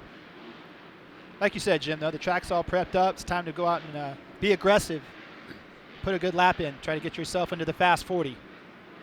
Yeah, and with, you know, last weekend we only had, you know, B and C, or A and B practices. Now we have A, B, and C, so you got a few more guys here in Detroit. And it's going to make it a little bit harder for some of those guys to get into the fast 40. Absolutely.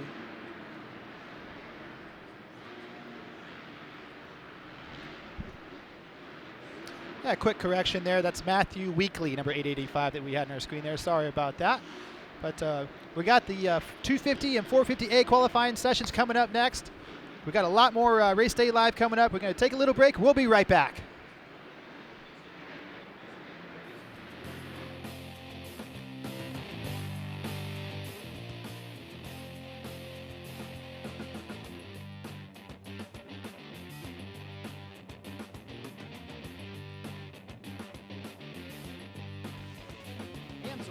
Let nothing stand between you and a great day of riding. Protect your weekend. Choose AMSOIL synthetic lubricants for your bike and your truck. DC Shoes is proud to be the official footwear sponsor of 2016 Monster Energy Supercross. DC, defying convention since 1994. Check out our latest products at journeys.com. Motorcycle Mechanics Institute wants to give you a 2016 Kawasaki Terex 4LE side-by-side. Go to www.winthatride.com to enter for your chance to win. Oakley is proud to be the official eyewear sponsor of Monster Energy Supercross. Follow us at Oakley Motorsports and at Oakley on Instagram and Twitter. Sponsored by Yamaha, from world-leading motocross, supersport, and cruiser motorcycles to ATVs, side-by-sides, generators, and more, Yamaha revs your heart.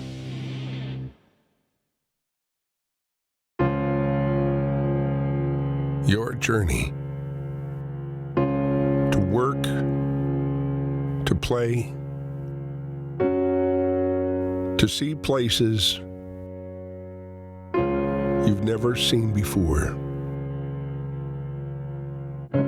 It's not where you're riding, it's who you're riding with.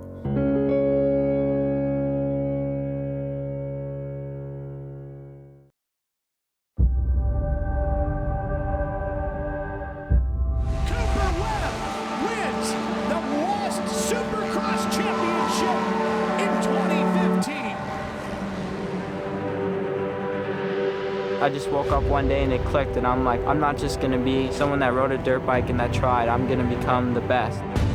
To be the best, it takes sacrifice, it takes a dream and a drive. Striving to be the best, it's super critical to have a strong team behind you and a strong motorcycle. Being the best is everything, you know, that's what you want. It's where you want to be. It all just comes down to how much passion you have for the sport. The bike is everything to be the best. Never give up, chase your dream, and if you work hard now and you sacrifice and you do what you're supposed to do, you can live the rest of your life as a champion. The Yamaha champion YZ450F and multi-champion YZ250F.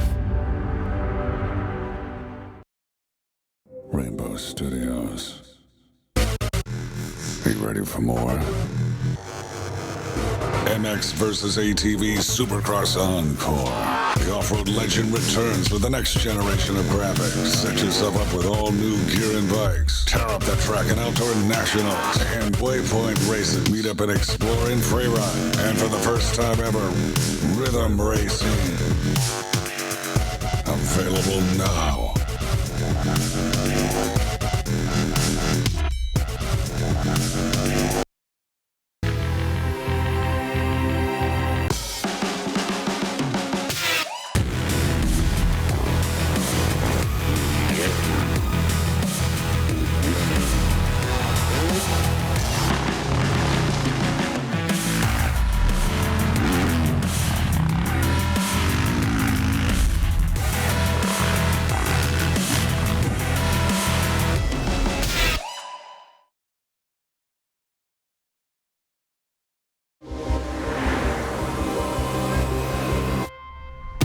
There's a lot of performance hidden in these tires.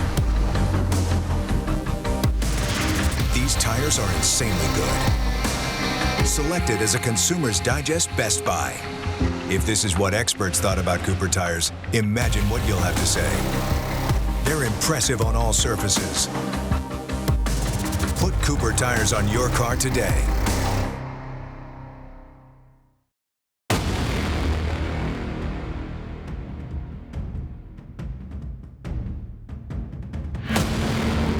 Prepare yourself for a new category of off-road vehicle. Because everything you thought you knew about the world of sports side-by-sides is about to be redefined.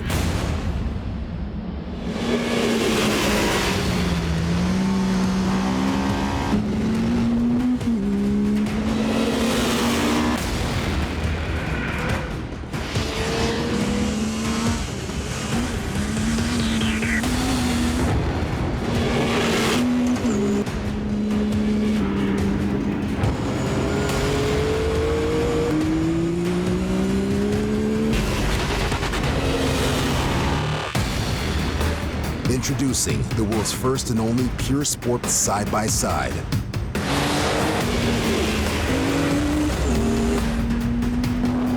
The all-new YXZ 1000R from Yamaha.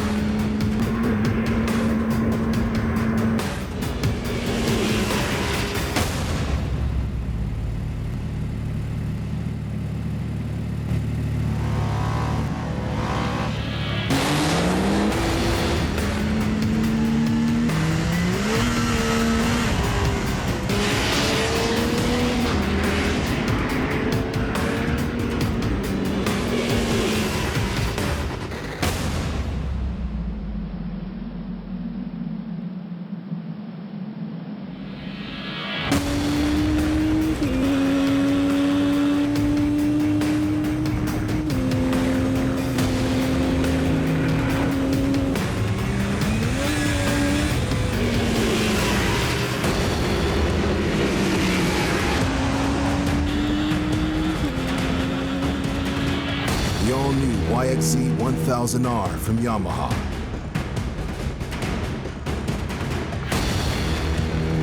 The world of off-road sports side-by-sides has shifted forever.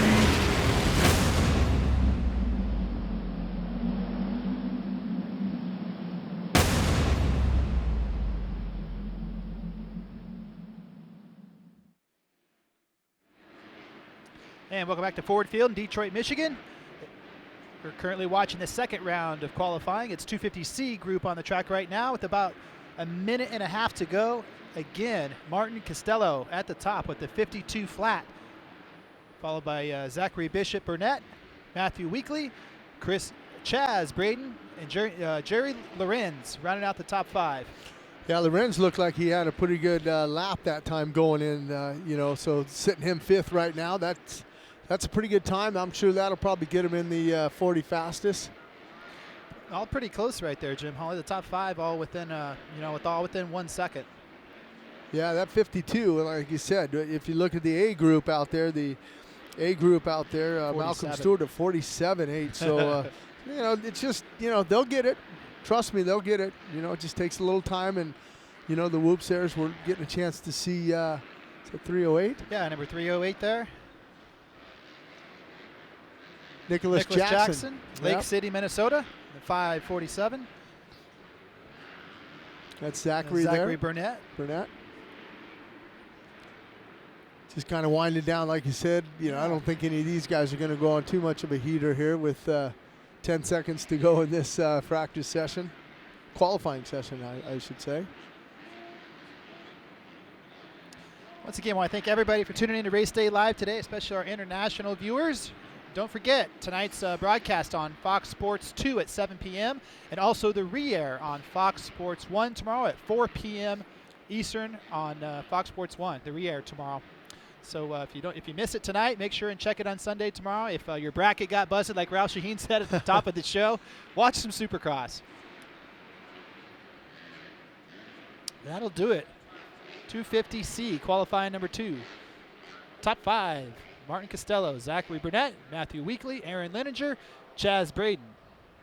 Chaz Braden jumped up into there. Remember, Chaz, he had that little get off there in the first qualifying session, but looks pretty good now. We got a guy down in the whoops, but he's back up on his feet. Hey, there we go. Welcome back to the set. We had a good time today. We had Ralph Shaheen, Miss Supercross, Josh Hill, Nick Way, Logan Carell, the guy that got in the main event last weekend, and what a cool story that is. I love seeing the privateers that get into those main events and just how much work and emotions and stuff goes into it.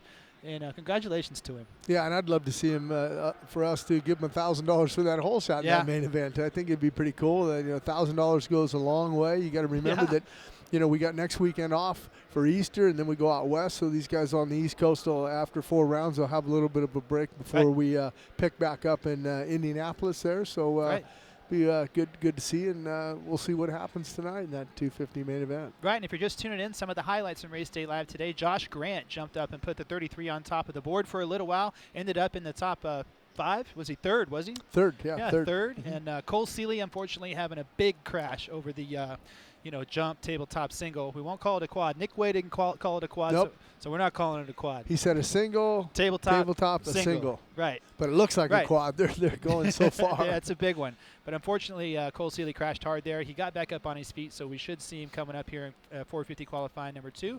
But thank you for tuning in to Race Day Live, and thank you for sending us questions. Yeah. #AskRDL. And we picked out a few of them from last weekend. Got some? Let's check them out. Yeah, there you go.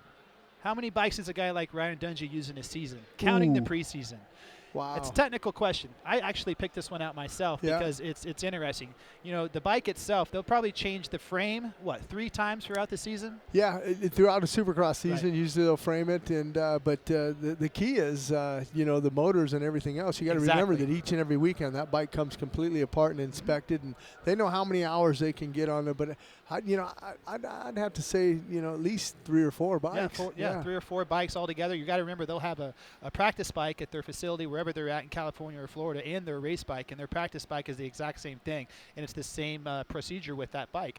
You know, they'll take the motor all the way apart after so many hours and take the frame apart after so many hours. So it's a never-ending supply of bikes for those guys, to put it in a nutshell. Well, and the other thing, they'll have a practice bike mechanic. Yeah, a mechanic exactly. like Carlos, you know, he is the race bike, but Dungey will also have a practice bike mechanic, because traditionally they're putting more hours on the practice bike than they are the race bike. Oh, yeah. They're hammering the practice bikes. Those things need a lot of work.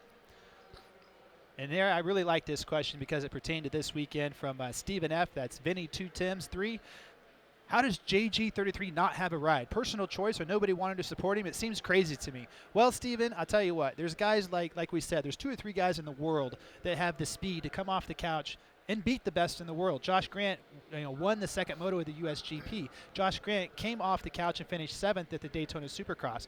When the factories see that, as long as you show you have the speed to win heat races, win main events, get on the podium, you're going to have a factory ride for the rest of your career. Well, and I think the other thing with Josh Grant is, you know, he's had a lot of injuries. So a lot of guys, you know, say, look, he's had his time. Let's you know, if you're asking why he doesn't have a ride, you know, they want to give some other guys maybe an opportunity. Right. You know, you got to remember Bogle and, you know, Marvin Muskin moved up, and last year we had other guys move up. But no, he's definitely a fast guy, and definitely. And he has a ride now. Yeah, he's got a ride now. He's got a factory ride now. So we'll see what happens here tonight. But hopefully he can put that thing in the top 5. Wouldn't surprise me one bit.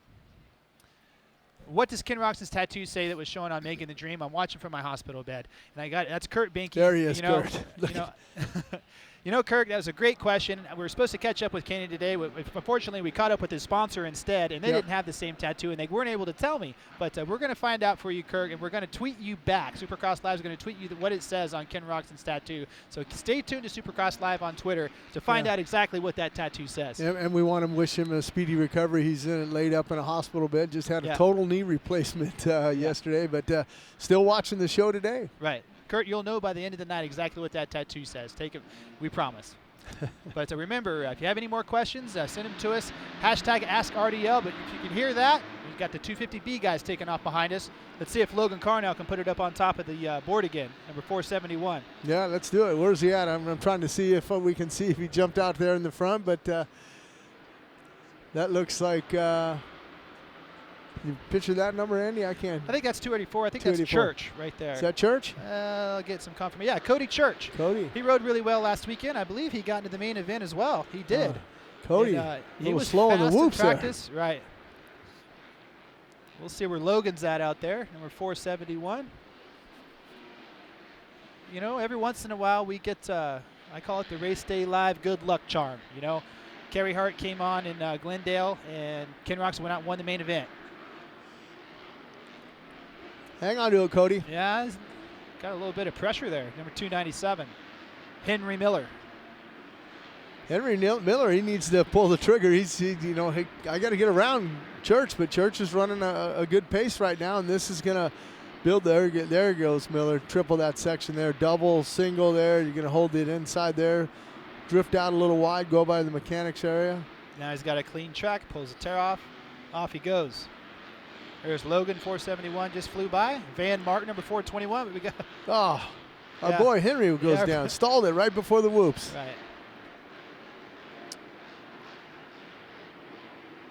And we'll see if the technique. There's Logan Carell right there. We'll see if there's triples again.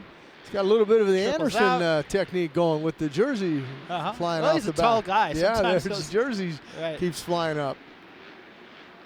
Let's see if he can jump right to the top there. But right now, he jumps right to the top, Logan, a 52.9. So already starting to set a precedent here on what he wants to do here in the beginning.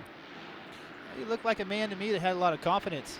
Looks like, you know, he wants to be in that main event. He thinks he deserves to be in that main event, and I pretty much have no doubt he will be. Van Martin now sitting in that second spot. Fast young rider from Texas there, Van Martin. Oh, and our buddy again, 297's down. Henry Miller again. Well, he started off good. Yeah. Yeah, he went down up there in the Monster Energy sweeper. That section right there before the finish line is giving some guys some fits. We saw Arno Tonis actually jump onto the tabletop and then clear the first jump at the last double in that rhythm section. It was really fast. He was the only guy I saw do that. And Jason Anderson, you know, he's been kind of manualing through there over that last double, which looks impossible. It kind of is impossible, but these are the best Supercross riders in the world, and they common men that do uncommon things is a popular quote in motorsports, and I believe that applies to these guys here at Monster Energy Supercross. You see these guys at a restaurant or you know, at a store somewhere, you'll never know what they can do when they put a helmet on. Yeah. They're, you know. Well, look at John Short now jumping up to the top with a 52.7. So John Short on that Yamaha jumping up.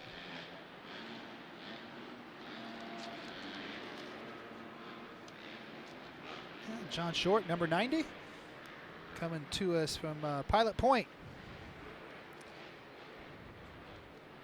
52.7, 2/10 faster than Logan Carell, with a little over 6 minutes to go. Still a lot of time to go here in 250B qualifying.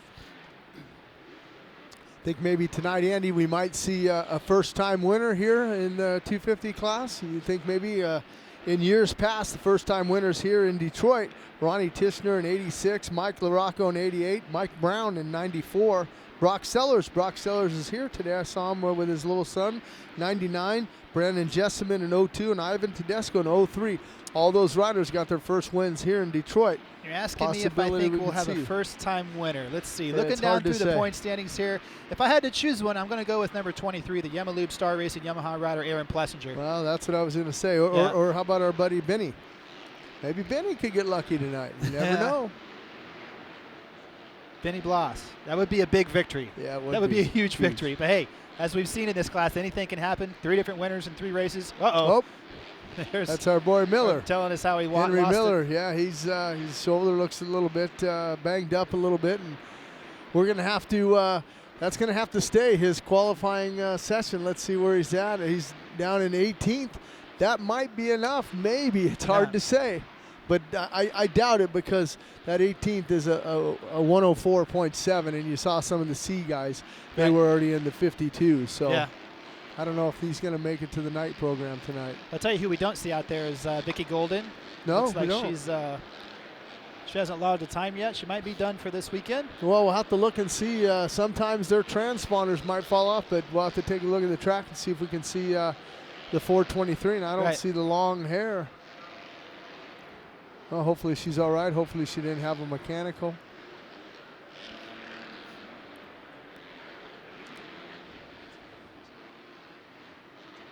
But our Logan 471 still up front. Now Short goes back to the front. Logan and John Short, they're battling back and forth. Yeah, they are going back and forth there. You know, I've been watching Logan over my shoulder, and he's, you know, like he said, he's trying to triple into the first section of the whoops. Hasn't quite worked out well for him yet, though. But him and John Short both have good rides going on right now. A 51.3 by John Short, so that's a good lap. Yeah, and I like this shot here with the mechanics. You're going to see the mechanics board out there. They're just letting them know, okay, all right, I got it. Don't worry, I'll get it. That was 703, I think. That was there's number 471. Jason.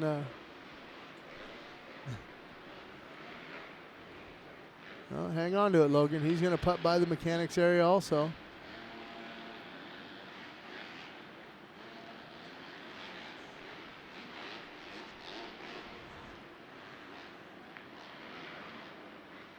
Dylan Slusser up around the Monster Energy sweeper.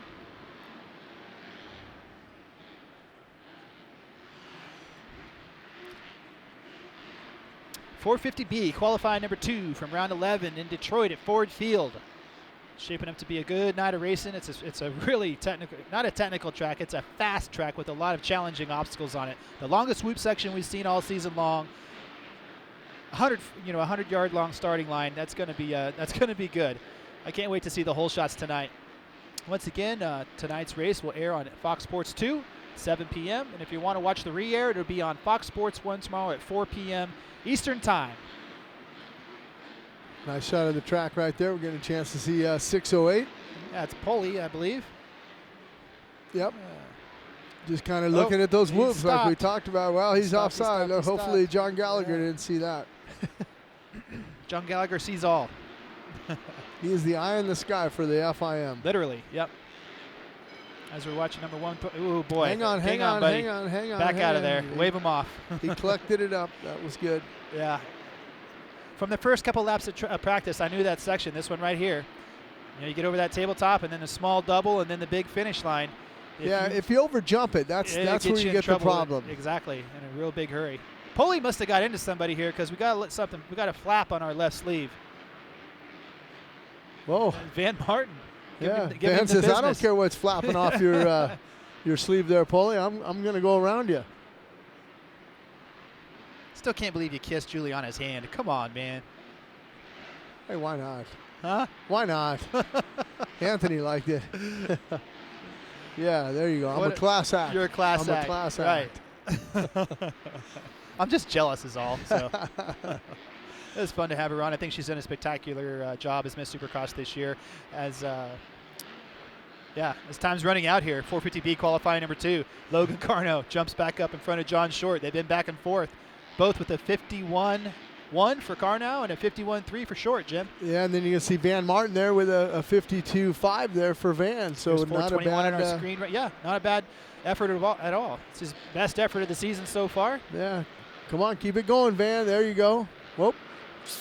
We jump back on Logan now. I think Logan's good with his time. I think he said, okay, I'm back and forth. Even if I do finish up second, I'm okay. We got about 45 seconds left here in this final Group B 250 qualifying session. We're going to run up here to the monster sweeper there. Van Martin being aggressive out there, attacking those whoops. Looks good. Oh, hang on to it, Van. You know, Jim, sometimes I don't want to say anything because I jinx him. As soon as you say, wow, this guy looks so smooth, next thing you know, they're stepping over the handlebars. Yeah, that was Trevor Ezel, 326 on that KTM. We got a chance to see him.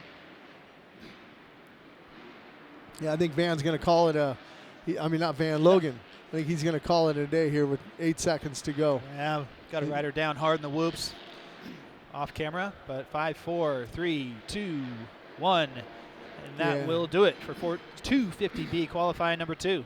And we talk about it all the time. When a guy goes down, you see the yellow flag. You gotta, if you're on a heater, you gotta back it down. Yep. So looks like that time's gonna hold.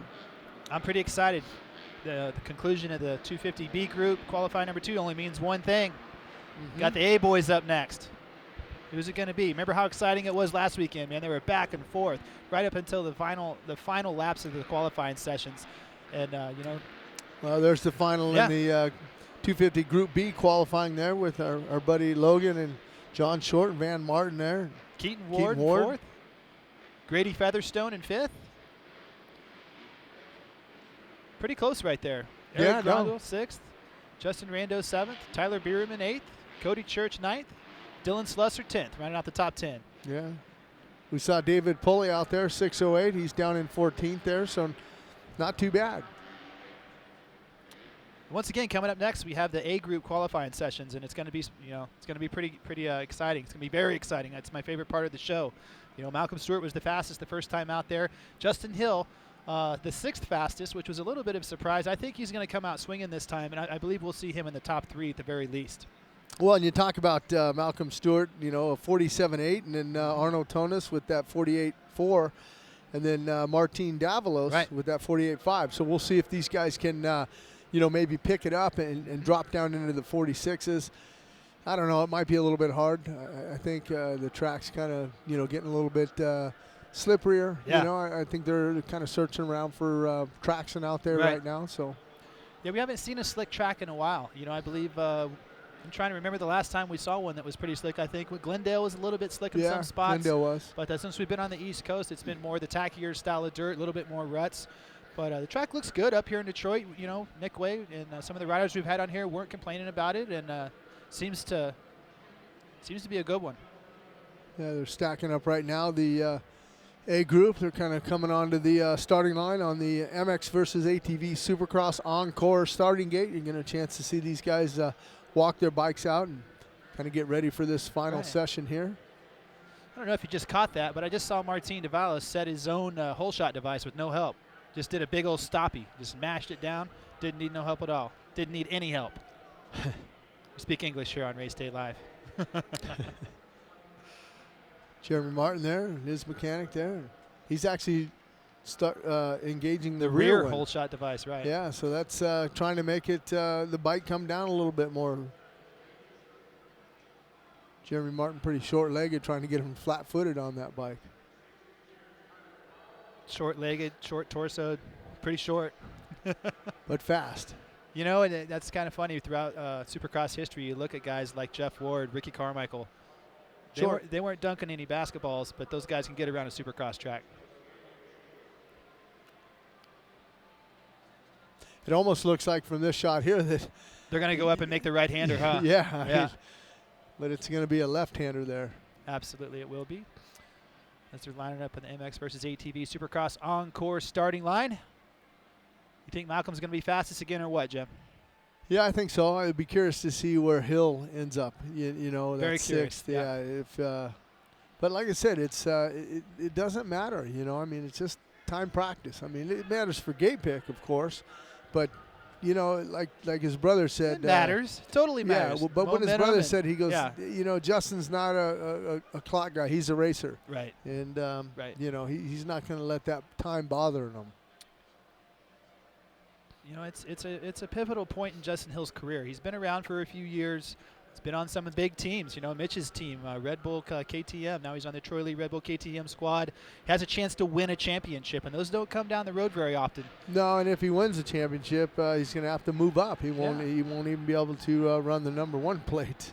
So. Yeah, but that's okay. Oh yeah, if you get the championship, yeah, that's it. Right. Because we've seen him ride a 450 in the Monster Energy Cup, and he rides a 450 grade too. That's right. You bring up a good point. The Monster Energy Cup is coming our way October 15th from Sam Boyd Stadium in Las Vegas.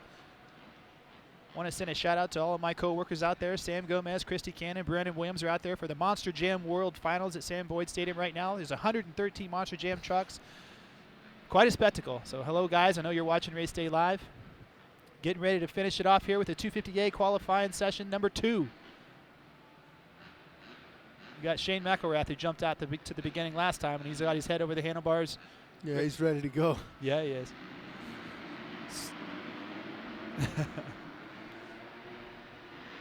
That's Justin Hill, though, jumping out right now, 36. Yeah. He'll be aggressive, I think. Well, right away, just that triple right in that section there. And there's our point leader, Jeremy Martin. Got that red background. You know, not to be ominous, but the last 2 seasons, Jeremy Martin, not only has he won races, he's also missed main events. Yep. That's a statistic you don't want to have. It's Gannon Audette now. Gannon's looking good. You know, he's been smooth all day long. Alex Morrow's helping him out, the Legends and Heroes, bringing his bike to the races. So Gannon Audette last weekend, not a bad ride for Gannon Audette. He actually was up there a little bit more, but he finished up. He's sitting actually 13th in the points now for Gannon Audette, but last weekend he had that 8th place finish. So a good ride for Gannon Audette. Very good ride. You talk about MX versus ATV. We talked about Stefan Roncada designing that. 3 wins for Stefan Roncada. Brian Swink, 3 wins. Bradshaw, 2. Doug Henry, 2. Denny Stevenson, your buddy, 2. Tishner, 2. And Keith Turpin, 2. Those are some of my favorite names in the sport right there.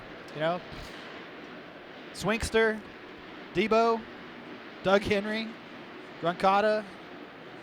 You know, that's who we got. I got to call Doug Henry. We got to get him on the show if we can. Absolutely, the legend, Boston. There's Malcolm, Foxborough, crushing the whoops. Yeah, Malcolm looks good in the whoops. His size is really helping him there. I like Malcolm's focus this year. I do too. 10 points back isn't very far. He gets a win, and he's right in the thick of things. Yeah, and if he can have a little help from Martin Davalos, maybe getting there in second there. Sure. Maybe 3rd place, 23. Plessinger getting in there and putting some separation between himself and Jeremy Martin. But first things first, we got to finish qualifying. We got to get that bike into the main event. And we got to get a whole shot. A lot to be asked of these riders tonight.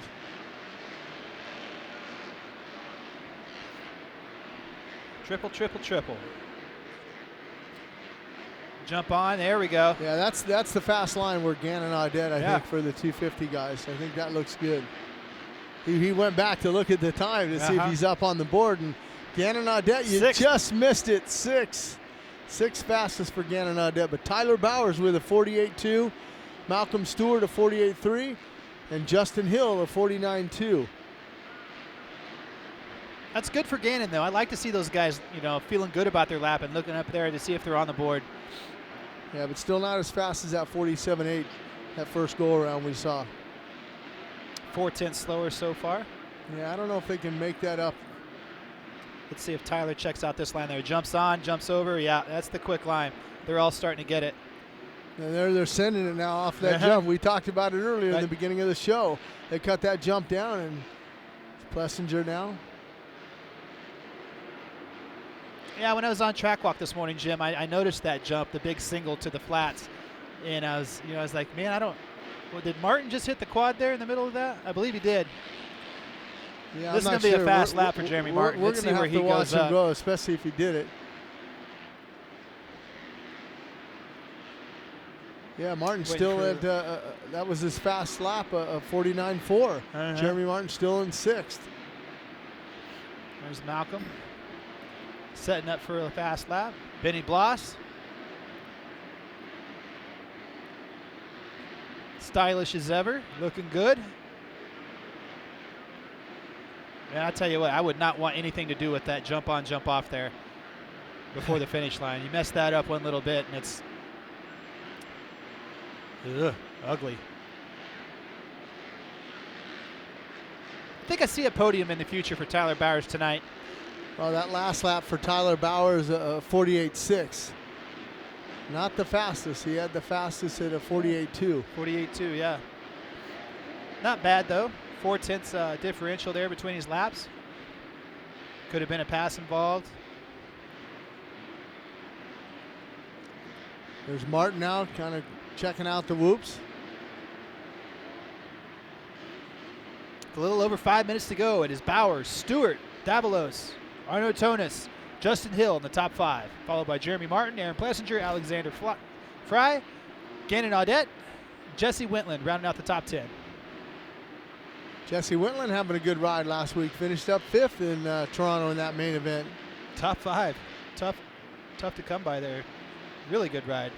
Malcolm looked like he's trying to get a good, clean track out here. And he's going to go around and kind of look at the whoops there. And back on Bowers. Who still leads it. A little bit of swagger with Tyler Bowers on track walk. You know, seems confident. He won that heat race last weekend. I guarantee his team owners probably in his ear a little bit. Well, and I know he's not happy with, his performances this year. Tyler Bowers, sitting 6th in the points. He's 30 back like we talked about earlier in the show. I don't know if that's going to, help him, being that far back. Well, the win helps everything. So. But that 11th last week in Toronto, that wasn't good for him. He crashed, like we said on track walk, he ended up crashing twice. Once he got into 3rd place, he went down, and then he went down hard on the last lap. And he had a great start. I mean, he started off in 5th and worked up, and he qualified 2nd fastest last weekend there, but unfortunately just finished up in that 11th position. Here we go with Malcolm on a fast lap. Triples in, triples out. Skims the last section of whoops. No, keep the throttle on. When that thing starts dancing, you better not back that throttle off. Here's that triple. And there's the quad and the double. Look out, Gannon. Well, let's see if that'll work for Malcolm Stewart, if he can jump up. Man, there was a red cross flag. Red flag out there. Red flag. They're going to shut it down here, and they got about 3 minutes left, so they're going to bring it back. One of the guys going down somewhere, trying to look and see where the rider might be down at. I don't see him. Yeah, there was just over 3 minutes to go there. 250A qualifying number 2. Yeah. Gonna pull these guys back to the MX versus ATV Supercross Encore starting line, and we'll hope everything's okay with the rider that caused the red flag. Yeah, I'm not sure. I don't see anybody down. I'm not sure why they got that red flag up. We'll hope it's just something technical and nobody's down. Yeah, I don't want anybody down. So a little bit of I don't want to say a surprise, but Tyler Bowers, your fastest so far, followed by Malcolm Stewart, Martin Davalos, Arno Tonis, Justin Hill. He qualified 2nd fastest last weekend. Why not qualify 1st fastest? Sure.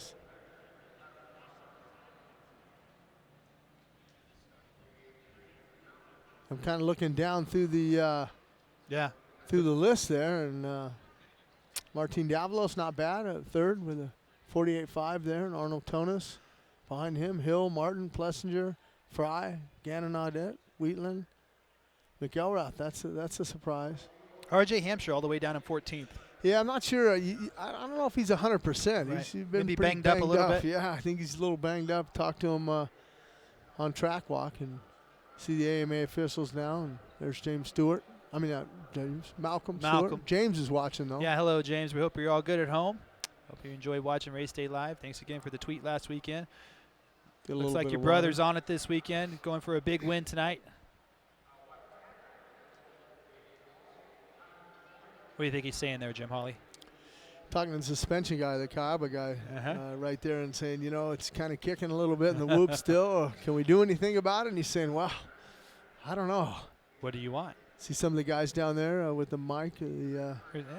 Some of the Chasing the Dream folks. Yeah. We hoped everybody tuned in last Sunday for Chasing the Dream episode 2. It was a spectacular show.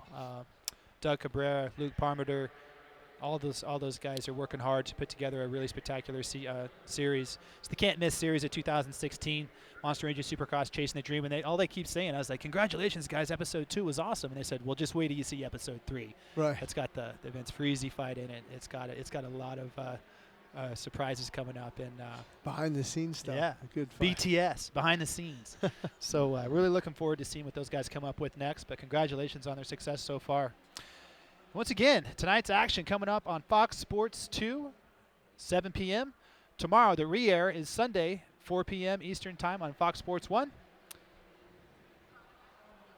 Remember to download the FS Joe app and FS Go app if you haven't already.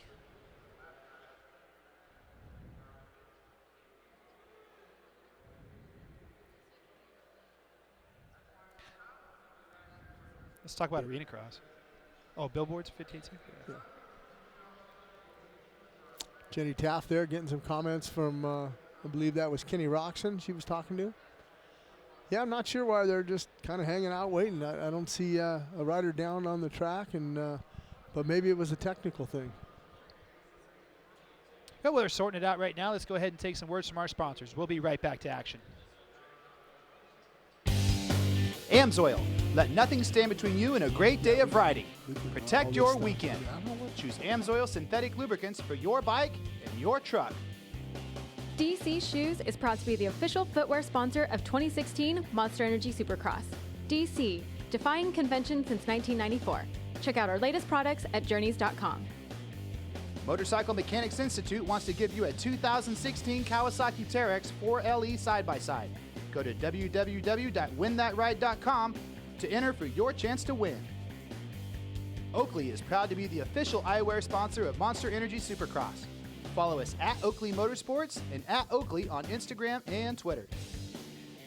Sponsored by Yamaha, from world-leading motocross, supersport, and cruiser motorcycles to ATVs, side-by-sides, generators, and more, Yamaha revs your heart.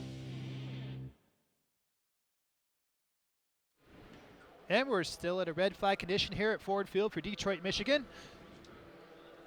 Halfway, well, a little bit over halfway through the second timed qualifying effort for the 250A group. Yeah, they got about 3 minutes and 32 seconds left to finish this one out. And still some time left. Right now up front, Stewart. Well, see, now that tells me that the reason why they're there is they had a timing issue, because our screen just changed. Malcolm Stewart, a 47.5, Arnold Tonis, a 47.9, and Tyler Bowers, a 48.2. So maybe they had an issue with timing and scoring, because now we just see time to go, 3:06, and it was 3:32. But a little bit of technical difficulties, but we'll work through that and get rolling here before too long. You know who's not going right now, though, right? Who's the that? AMSOIL ArenaCross guys. They got a little bit of a break. They've stacked up now and they're ready to go. But April 1st in Ontario, California, the race to the championship will kick off, and it's going to be awesome. We have a lot of storylines going along with the AMSOIL ArenaCross series. you know, the defending champion, Kyle Regal, banged up all season long. And the points. Well, he got into there. Now he has yeah. a chance to win it. But the you know, the Babbitt's Pro Circuit Kawasaki guys are tough. Jacob Hayes, Chris Blows, Gavin Faith. Gavin Faith has won 3 main events in a row. Yeah, so Faith's he's kind of the guy to beat. Yeah, you know? he's got the Right. he's got the momentum going in there, and when they restack it, Gavin Right. Faith, he's going to start out with 6 points, and then right behind him, Travis Sewell, 5. Then you got 4 for Jacob Hayes. Chris Blows is going to have 4, and then you Ben LeMay sitting 5th in the points. He's going to start out with 3 points, and then 3 points for Chase Owens. And we're getting ready to go. We're back. Now it says we're back at 6 minutes to go. So I'm not sure how many more minutes we got left, Andy, in this one. It keeps changing. Who knows? We'll just wait till, you know what I always like to say? We'll wait till we see the checkered flag. That's all we can say. Back rolling, 250A qualifying number 2. There's our point leader, Jeremy Martin. Had time to get a little bit of adjustments on his bike, on his suspension. Well, and now you look at it, you got a little bit more time. You don't see a sense of urgency that you got to go out there and with 3 minutes to go. You got 6 minutes to go, so you can kind of get an audit. He says, I want to go, though. But Malcolm Stewart with a 47.5, that's going to lead it faster than his first qualifying session by a couple tenths. There's a 47.8 for him in that first qualifying session. So James, Malcolm has dropped it down. He's taken 3 tenths off of his time.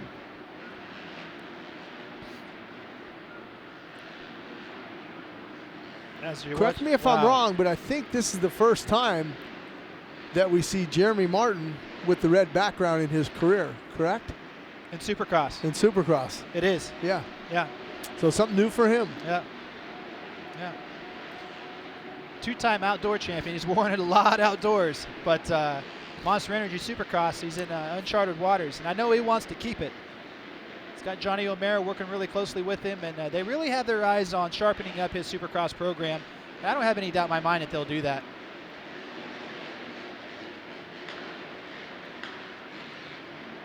I don't know. Malcolm's just been strong all day long. Fought through tons of adversity. Yeah, Alexander Fry tuck in the front there.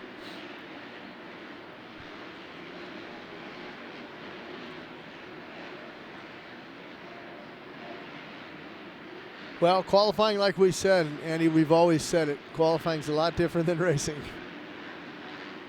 But it does build confidence if you're up on the top. Builds confidence. You get the gate pick that you want. You know, it sets you up for a good heat race. Just like Logan Carell when he was on the show, he's like, yeah, I want to qualify the best I can so I can get a good start in the heat race and get in that top 9. And there's yellow flag. Yeah, yellow flag's one of the out riders there. down there. I'm trying to see who that is. He's back on his feet. It's the best thing.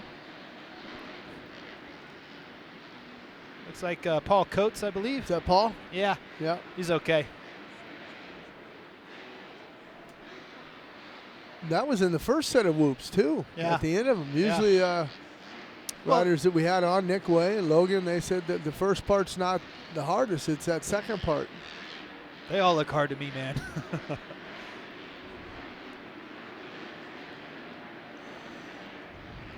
Bowers now going around that Monster Energy sweeping turn. Good corner.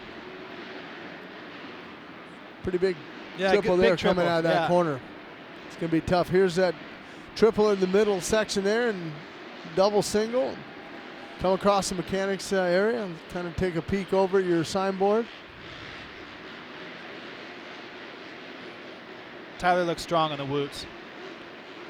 You know, and he's so strong that even if he gets out of shape, his he just body, muscles it right back. he just muscles it where he wants it to go. Oddly enough, though, as big as he is, he's one of the smoother and more technical riders out there. You know, if there's a technical part of the track, Tyler Bowers is usually one of the first guys to jump it. Same can be said for a guy that's injured right now and is missing this 2016 Eastern Divisional Championship, Adam Cincerulo. Yeah. If you remember in 2014 when he was, Justin Hill's down Hill. really hard. That's not good. No. Come on, buddy. And that was that section where he went down on that quad. He was probably trying that quad. Yeah. Just the same place we saw. That might bring out another It definitely brings out the white flag with the red cross and medical flag. I don't know if it's going to warrant a red flag. Don't like seeing that. But he's up. He's talking to the Asterix Mobile Medical. That's good. The Feld track crew kind of directing traffic out there, saying, hey, we got a guy down with that white flag with the red cross in there and the yellow flags there. But whoever has the no more fast time right now, not with that flag going out. Your times are going to be shot out the door. Right. About the only thing you can do now is maybe try some different lines, you know, and move around.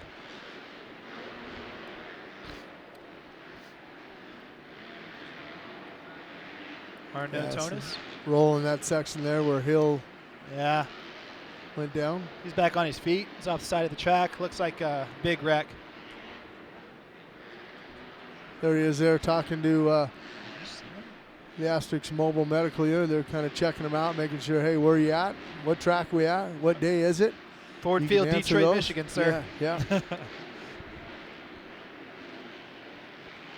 So hopefully he's okay. He's a tough kid. He'll be okay. If he's up on his feet right now, I believe Justin Hill is. Yeah, they might take he'll him be back to fight. Yeah, they might take him back to the Asterix Mobile Medical Unit there and do the protocol with the concussion test to make sure that everything's functioning right. That's Dr. Augustine right there, kind of talking to him. Yep. All right, we got a green flag now. Let's go. Yes. Malcolm, let's see what we can do. There's that quad right there. Lap. Yeah, he looks like he was on a heater this He's lap. already on let's top. See. So let's see if he beats the 47.5. Checkered flag is out. 47.566. So yeah, his fastest. Pretty much a mirror image, right? 47.513. So he's putting together consistent fast laps. That's the key. So we got the checkered flag out now. Now it's over, Andy. Yeah.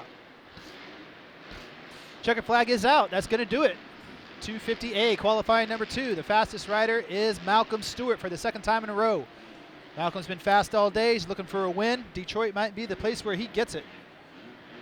Only one other career win for Malcolm Stewart in Oakland last year. Jeremy Martin there talking to one of the AMA officials. See Hill's bike right there with the fender sticking up there. That's a big one. His mechanics got a little bit of work to do to get that bike ready for the heat race. And there it is. Malcolm Stewart, Arno Tonis, Martin Davalos, Tyler Bowers, Jeremy Martin, and Justin Hill. 6th again. Jesse Wintland, 7th. He's in front of some factory guys there, you know. Well, and you look at that 5th place that he got. We talked about it all the time with that confidence. He's putting himself right in a good position. That's right. So we're back on. We only got one more qualifying session to go. 450A qualifying number 2. Eli Tomac jumps up and takes the fastest one the first time out, but that was because of Anderson. Yeah. Anderson stopping on the track, yeah. which means his time was disallowed.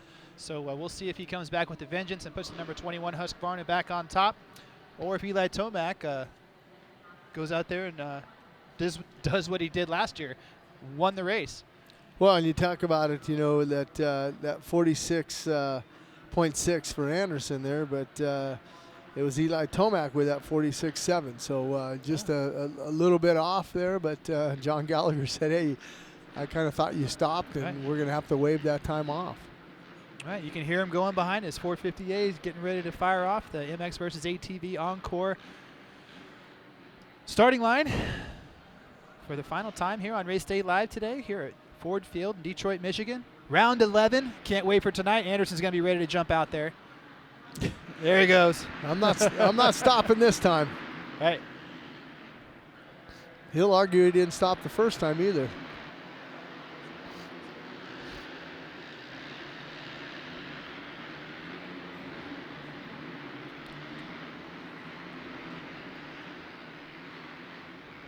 Well, the thing about it with this final group here, let them get thinned out a little bit, but will you be able to do that quad consistently? I think that's Anderson's going to come around now, and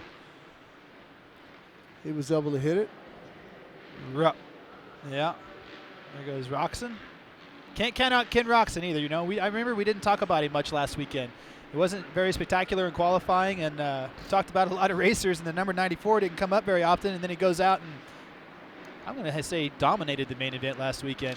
You know, as soon as he got into the lead, he was, he pulled away. He won by 3 seconds, and 52nd time the gate will drop here in Detroit for the 450 guys, and some of the past winners, Jeremy McGrath in 2000.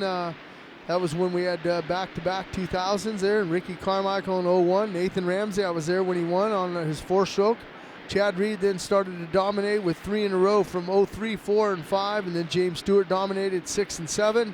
Davey Millsaps in 2008. Man, that's tough. James Stewart came back in 14, and Eli Tomac last year. Yeah. Think we'll see a sweep here like we saw last year? Saw a Honda sweep here last year. Eli Tomac on the Honda and Bogle. No, you don't sweep, think we're no. sweeping? No manufacturer's going to sweep No Bogle? way. Huh? No, I don't think so. You don't think it could be a Husqvarna sweep? Davalos Anderson? Could be. Yeah. Never know. Well, it's a sweep. You got to get all 3 positions, man. Well, I'm talking about a sweep with 250 and 450. Yeah, 250 now and 450. Now I'm up to speed. Yeah. Thank you, Jim Hawley. Yeah, I was thinking of that. There's been a lot of sweeps here. That's why I was saying. Right. In 86, Bailey and Turpin did it. 91, Bale and Jeremy Buell. Yeah. McGrath and Henry in 93. 94, McGrath and Brown. Kawasaki with 95 with Pichon and There's Laraco. our guy, Cole Seeley. Good to see him back. That was a there. hard crash in the first qualifying effort. But, yeah, well, hey, if there's going to be a sweep and there's going to be on a Honda, let's say Malcolm Stewart wins the 250 class, there's your guy, possibly Cole Seeley in the 450. Or let's throw his teammate, number 41, Trey Canard in there. So. Right, heat race winner last weekend, fastest qualifier last weekend. Trey Canard can get the job done with the whole shot. If you want a Yamaha sweep, let's talk about Jeremy Martin and the number 22. Yeah. What a win that would be, you know. Last time Yamaha has done a sweep like that, you got to go back to 2003, Chad Reed and Ivan Tedesco. But look who's on the top of the board, Marvin Muskin with a 46.9. Chad Reed, we just talked about it, a 47.8. Right. And Cole Seeley, we talked about him, a 47.5. Once again, that was a hard crash for Cole Seeley in the first qualifying effort. So good to see him back up to speed. There's our point leader. 34-point lead for Ryan Dungey. 26 podiums in a row dating back to 2015. Holds the record for most consecutive first and second place finishes with 20. Josh Grant just beelined off. He was didn't want to go around the whoops. Yeah, following. Who I'm trying to see. There's Anderson now. Anderson looks like he's on a heater right now. He kind of always does. Ryan Dungey up to the top now, 46.8 for Ryan Dungey. Points leader, reigning champion. You want a KTM sweep? Justin Hill, Ryan Dungey. Could possibly do that. Ryan Dungey, Marvin Muskin, Cole Seeley, Chad Reed, and Jason Anderson are the top 5 with a little over 5 minutes to go in qualifying session number 2. Fans are beginning to fill in Ford Field here in Detroit, Michigan. It's going to be a great night of racing here for round 11. Both classes are going to be spectacular.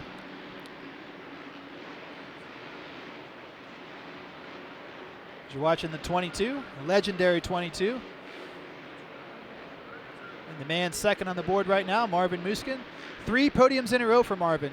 You know, he's really stepped up his game, you know, since the series. And there's a big story right there. There's Josh Grant. Right. Now we're getting a chance to see him. Sitting right now, Josh Grant. Man, I've always been a huge Josh Grant fan because of his style, you know.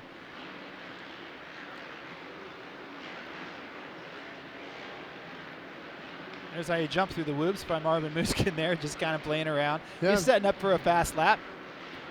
Triples Josh in. Grant sitting in 6th right now with a 47.4. Again, super respectable, you know. Ryan Dungey, Marvin Muskin, Anderson, Tomac, Seeley, the top 5 so far. Under 5 minutes to go.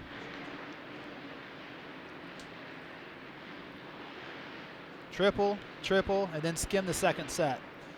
Kind of reminds me of LAX airport when all the planes stack up. You know, all these guys are starting to stack up and trying to look for that little bit of real estate where I can go lay down a fast lap time. It's pretty awesome, the parity we have here. You know, the top two, 46.8 and a 46.9 for Dungey and Muskin, and then it's 47s from 3rd all the way down to 10th. You can throw a blanket over these guys, ladies and gentlemen. 10th place is Justin Bogle. Not too far off the pace of winning, you know, having the fastest qualifying session.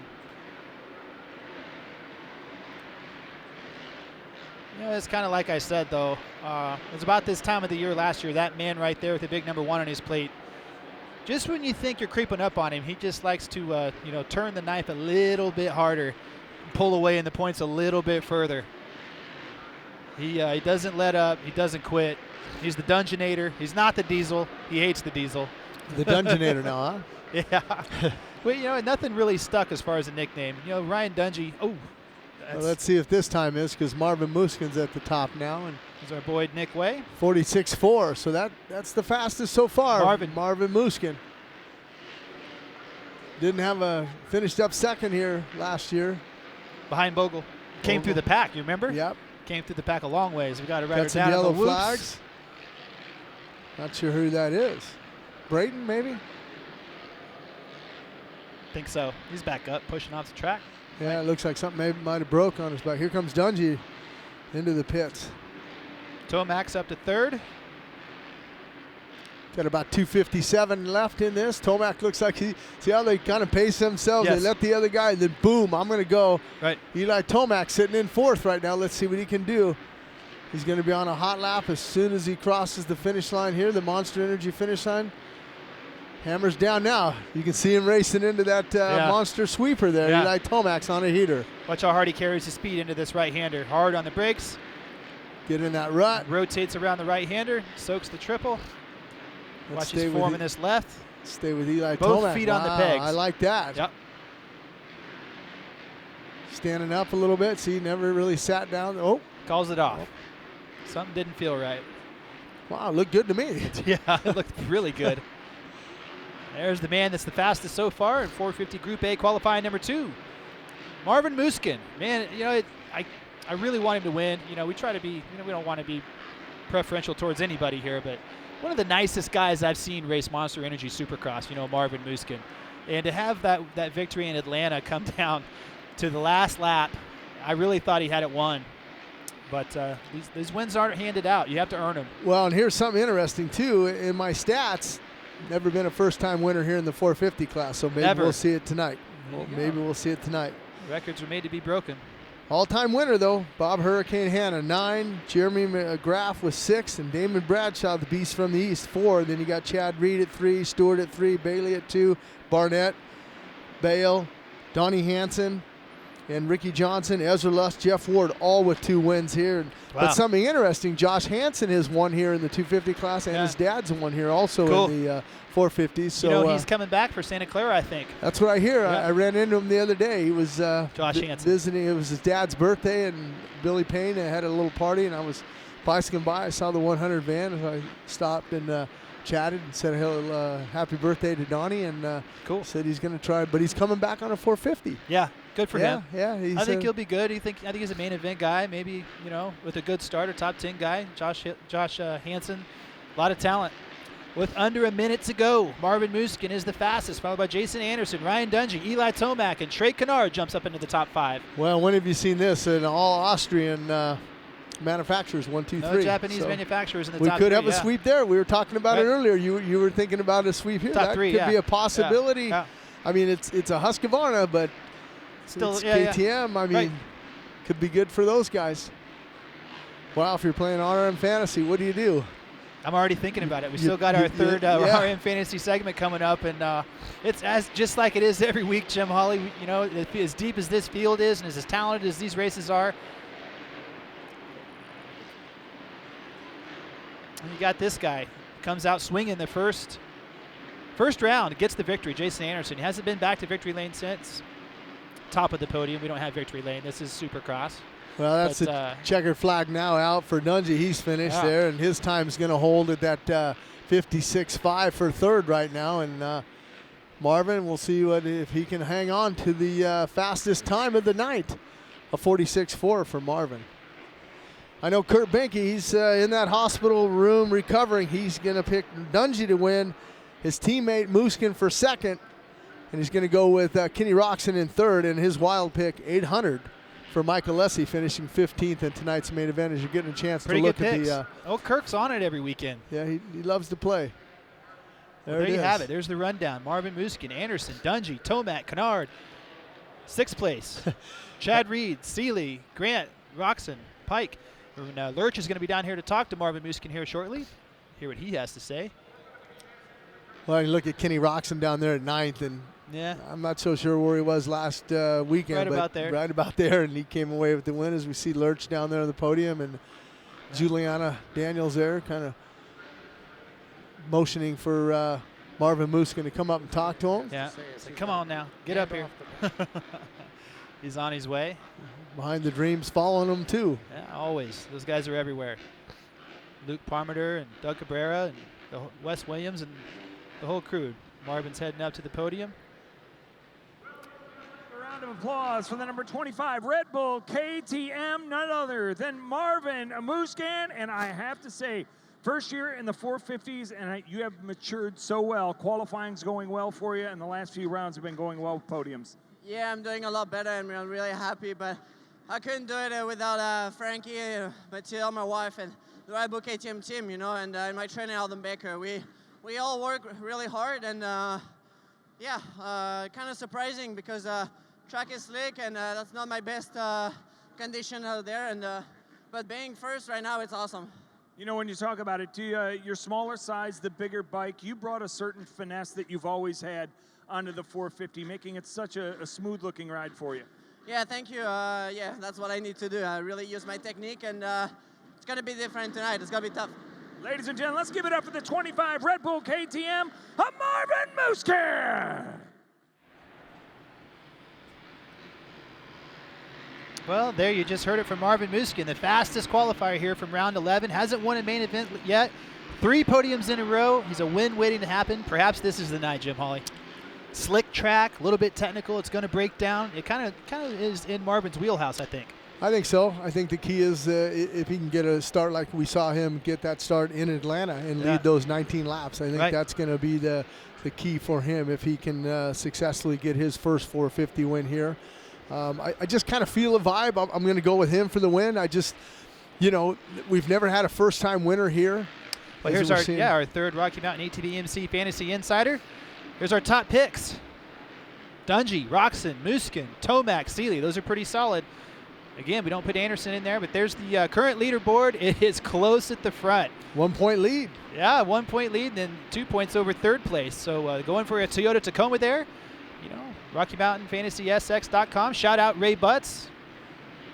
Been a lot of fun. Everybody at Feld's playing Fantasy Supercross, and it's just been cool to see how many people have jumped on board, had such a good time. And remember to go to rmfantasysx.com and play. Yeah, the hardest one for me is that 15th. I mean, you could put a lot of guys. A lot of guys. Could be a Nick Way, and a yeah. Lessie, a Weimer. Hopefully a Weimer's in the top 10. But it's like you say, tough to pick. But I think, for my picks, I've said it all day long, and I'm not gonna pull back on it. I think Ryan Dungey. Yeah. It's just he's the guy. He's got a 34-point lead. He hasn't won in 3 weeks. I think he wins it. Yep. I think his teammate follows him home second place, Marvin Musquin. Who are you putting third? Kenny Roczen. All right, that's good picks. Yeah. I'm going to go, like I said, I think Marvin's going to get his first win, and I'm going to go with Anderson, and then I'm going to go with Dungey. I'm going to go with an all-Austrian podium tonight. But solid. You know what? Like you said, you could put Kenny Roczen up, Eli Tomac up there, Trey Canard, Cole Seeley, Chad Reed. Right. Any of those guys can win one of these and be on the podium. That's why it's so hard to pick. And for the 15th, I don't know. I think I don't know. You hate to put a guy like that. Downgrade somebody, but yeah. I think I might go with an AJ Catanzaro, 86. Get that bike into the main event and get another 15th or something. I think that'll be good for him. Honestly, well, we got a lot. It's round 11. We have a lot of racing to go. We're going to take a week off next week, but when we're back, we're going to go to Levi's Stadium, where the 250 Western Divisional guys are going to kick it back off. We're going to have Christian Craig and Cooper Webb going at it. Then we're going to go to our throwback race April 9th in Lucas Oil Stadium in Indianapolis. That's going to be a lot of fun there. Got some special things we're going to do, some special graphics, special gear. Then we're going to have a day race April 16th in the Edward Jones Dome in St. Louis. Yeah, and then we're going to pick it up April 23rd in Gillette Stadium, Foxborough, Massachusetts. Massachusetts. Looking forward to that one. And then staying on that East Coast, I'm going to stay back all week. I'm not going to fly back to LA, but MetLife on April 30th there in East Rutherford, New Jersey. And then what can you say about the final? May 7th at East-West Shootout, Sam Boyd Stadium, Las Vegas. Myra will be back in Vegas as well as Levi Stadium. Yeah. And we'll look forward to seeing her. Yeah. Yeah, right. We go to, and remember, tonight's broadcast is on Fox Sports 2 at 7 p.m., but tomorrow, the re-air will be on Fox Sports 1 at 4 p.m. Eastern Standard Time.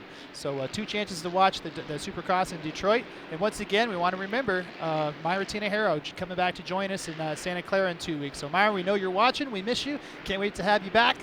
And, remember to download the FS Go app, and you can watch the races that way. But we want to thank everybody for coming on Race Day Live today. All of our guests, Juliana Daniel, Josh Hill, especially Ralph Shaheen, Logan Carell. It's been a great show. Who am I forgetting here? Nick Way, the local boy. Nick Way. How can we forget number Can't 27? He could be our wild pick He also could be for 15th, the 15th. right. You But never know. again, hope he does a little bit better than that. But shout out to the crew. Shout out Anthony Cavis. Shout out Michael Prince. Steve Lipsy, Teresa. Shout out Shay Murphy for getting us the guest for the show. Don't forget about Snowman and Dave Arnold, Mr. the Dave hardest Arnold. working man in Supercross, editing all these pieces, shooting. It's a big machine that makes this thing come together, and me and Jim just get to be the biggest fans in the world. We can't forget about Pam. Right. Pam, she helped us out today. Right, everybody. Yeah, thank you for tuning in.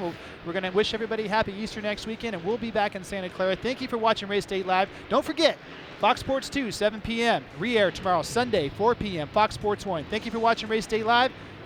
We'll see you in Santa Clara.